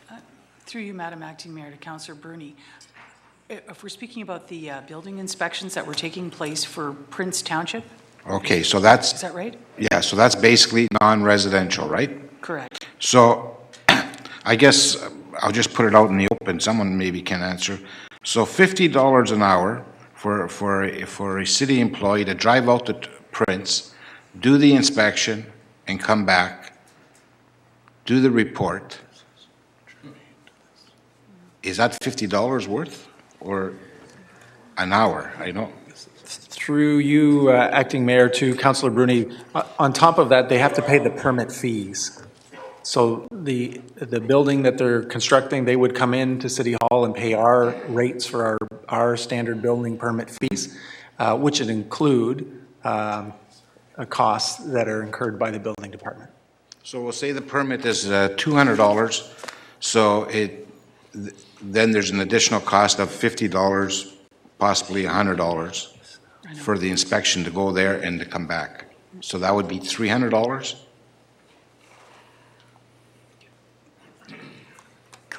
Just clarification. It's my understanding that you're diving into a little bit more than what this is getting No, towards. I second this because we want to see Okay. out-of-town residents paying 5% more for permit fees. Okay, So I'm talking about permit fees. so, okay. So direct it to Anybody. Deputy Tom Bear? Through you, Acting Mayor, to Councillor Bruni, I'm just pulling up the agreement and the schedule. But effectively, it really depends on what type of construction they're building and what particular components that our building officials will be looking at that would set the fee. But I just used that example. It's a $200 fee for the permit. So our staff will drive out there, inspect, come back, write a report, and we're charging them $50 an hour, right? Unless if I'm missing something here. Through you, Madam Acting Mayor, to Councillor Bruni, and maybe I can clarify this. We didn't put an additional fee on Prince residents. What we did was, we now charge them consistent with what you'd get for a building permit in the city of Sault Ste. Marie. We didn't add, conversely to the resolution that's before us, we didn't add an additional fee because they're in Prince, except for, as Deputy CEO Ver already said, the drive out to Prince and back and the hourly wage that building inspector will incur. But there's not an additional tax, for lack of a better word, for living in Prince when it comes to building permits, because we have this new contract with them. And even though we're still not charging that additional fee, we're still doing better than we were previously, where we had a flat rate that didn't come close to what we ought to have been charging. So we're trying to right the ship with this new contract, but it doesn't have the proposed resolution idea tonight about the additional tax for being outside of Sault Ste. Marie. And I totally agree. And we spent more than 30 minutes on the user fees for recovery costs. And we had a consultant. And now I believe we're not getting a recovery cost for an outside resident of Sault Ste. Marie. That's my argument, and where I agree with Councillor Shoemaker. Okay, any more on that? All in favor? Okay. Wow. Well, I mean, like, from what I heard out when I was listening, like, we're kind of getting off course here. I don't think we were off course. The motion's before us. It's pretty clear what you're asking for. You want to add 5% to all user fees for a non-resident. They're going to report back to us on it, and we'll debate the merits of it at that time. All in favor?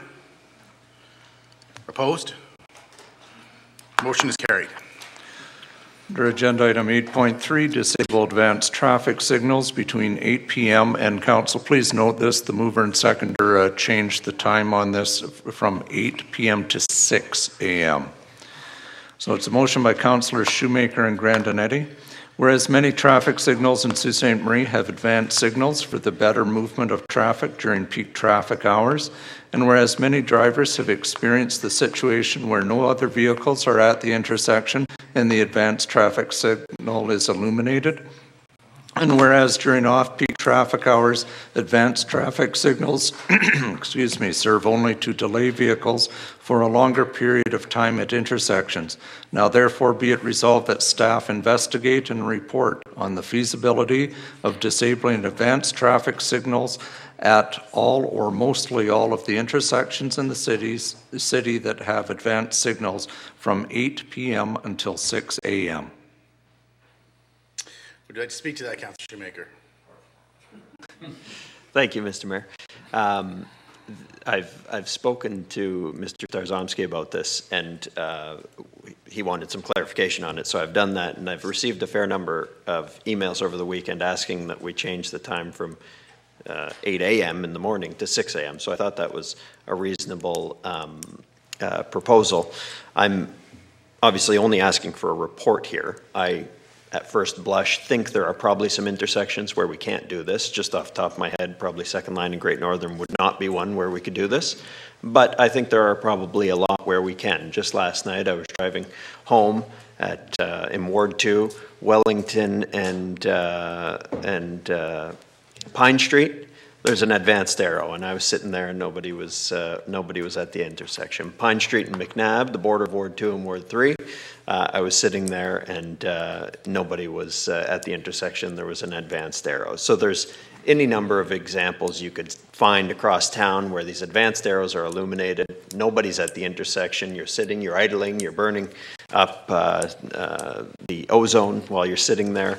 I think it's for the flow and for the efficiency of traffic movement in town, I think it's worth looking at whether or not there are some of these that we could just simply shut off after 8 p.m. or whether staff has some other recommendation as to time, 9 p.m., 10 p.m., whatever the case might be. I think I would welcome any suggestion from them they have on what time frames would work best. But I think for the proper flow of traffic in town, it's worth looking at whether some of these can be turned off when they're not, at peak hours.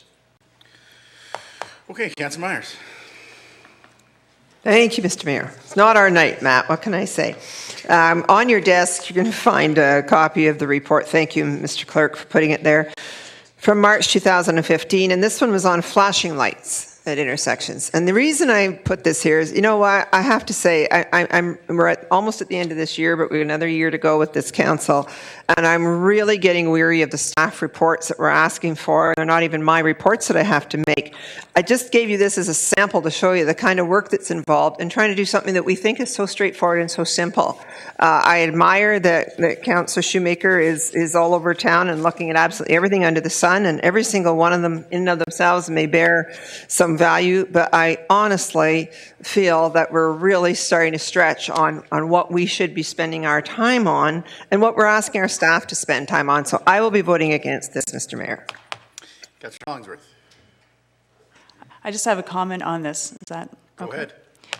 I just want to say I echo Councillor Myers. Our staff right now are working very hard, as Deputy Tom Vera can concur, with regards to the community action plan.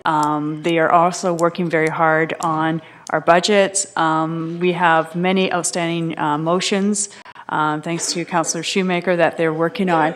So with regards to this particular item, I would like to suggest that this goes on the back burner and may bring it up in 2018, but right now there's a lot more priorities I feel our staff should be focused on that is going to hopefully move this community forward when it comes to economic development. So, Councillor Myers, I want to say I support what you just said. Thank you. Anybody else on this motion? Councillor Bruni? Just a question to Councillor Shoemaker. If you're asking for a report because of Councillor Hollingsworth's stated about staff, would there be a later date to receive it? It's going to be a later date.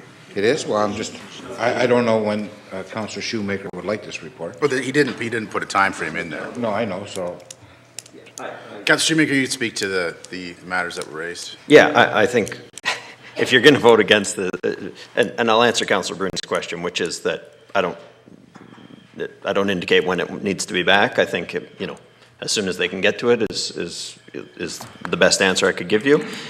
If we're just voting against staff reports because we've given them a lot of reports to draft, I think that's conceding the obligations we have as councillors. We are here to make the best decisions for our residents, to make their lives easier, to make their lives less expensive. I mean, we asked for a staff report tonight on the consequences of increases to engineering permit fees, and that was rejected. Now we're going to reject this. If we're just rejecting reports because it means more work for staff, when there's no real indication in any of these that I bring that they have to be brought back within a specific time frame, go ahead. But I think that is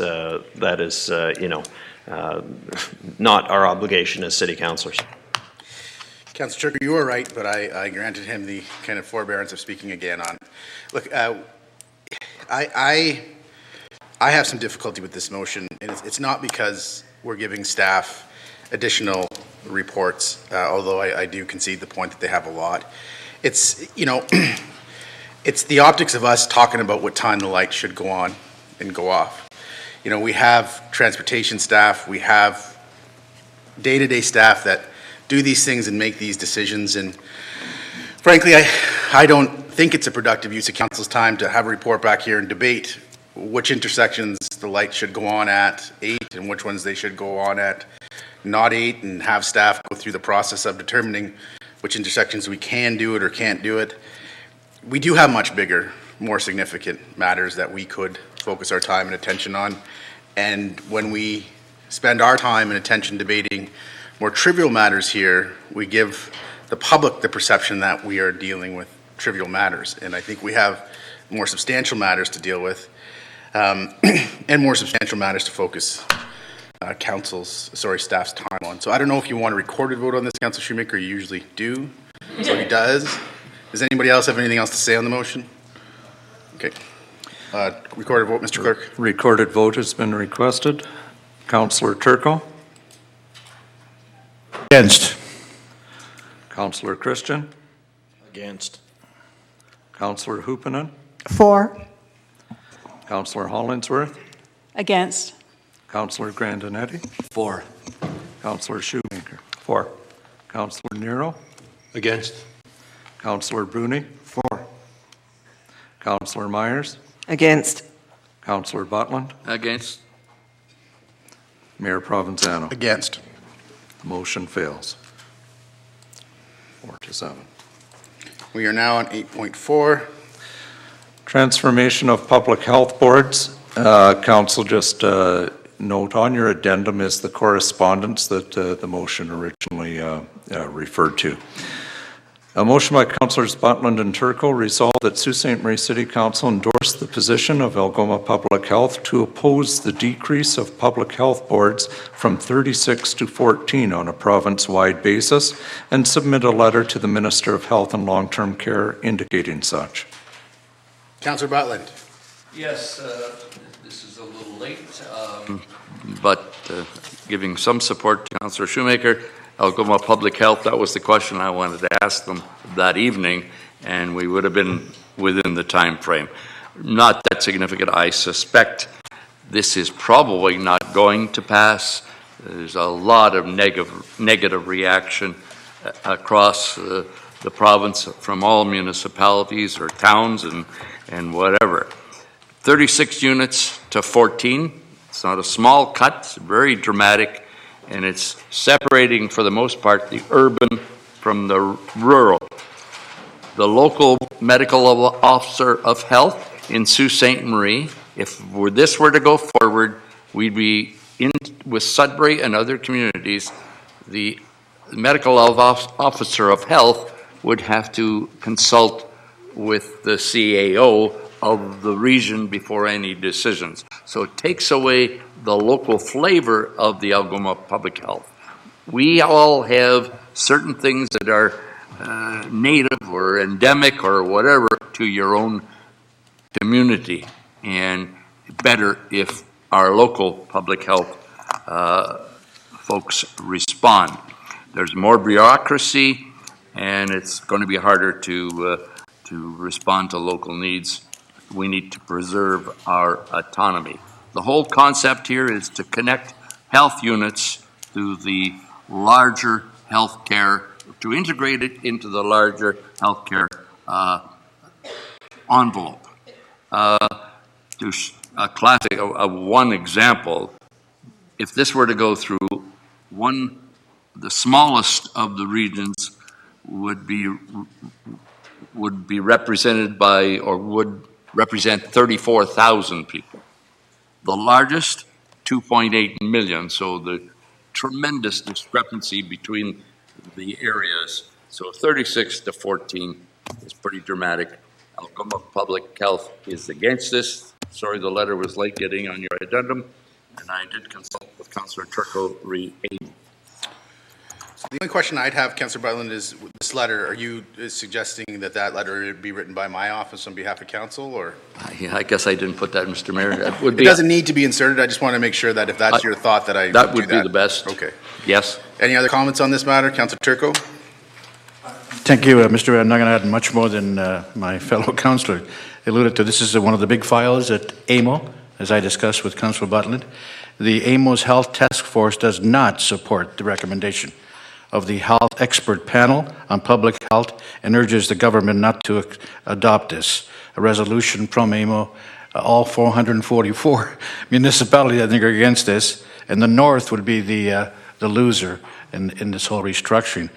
What I ask is, Mr. Mayor, if we can send copy to AMO of your letter or the resolution. Sure. Dr. Eric Hoskins, Minister of Health, our MPP, and Bill Mauro, the Minister of Municipal Affairs as well. Okay. We'll make a record of that and cover that. All in favor? Carried. Under Agenda Item 11, Bylaws, a motion by Councilors Bruni and Hollingsworth, resolved that all bylaws under Item 11 of the agenda under date 2017-11-20 be approved, save and accept Bylaw 2017-210. All in favor? Carried.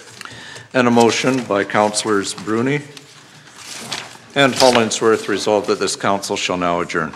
All in favor? Carried. We have no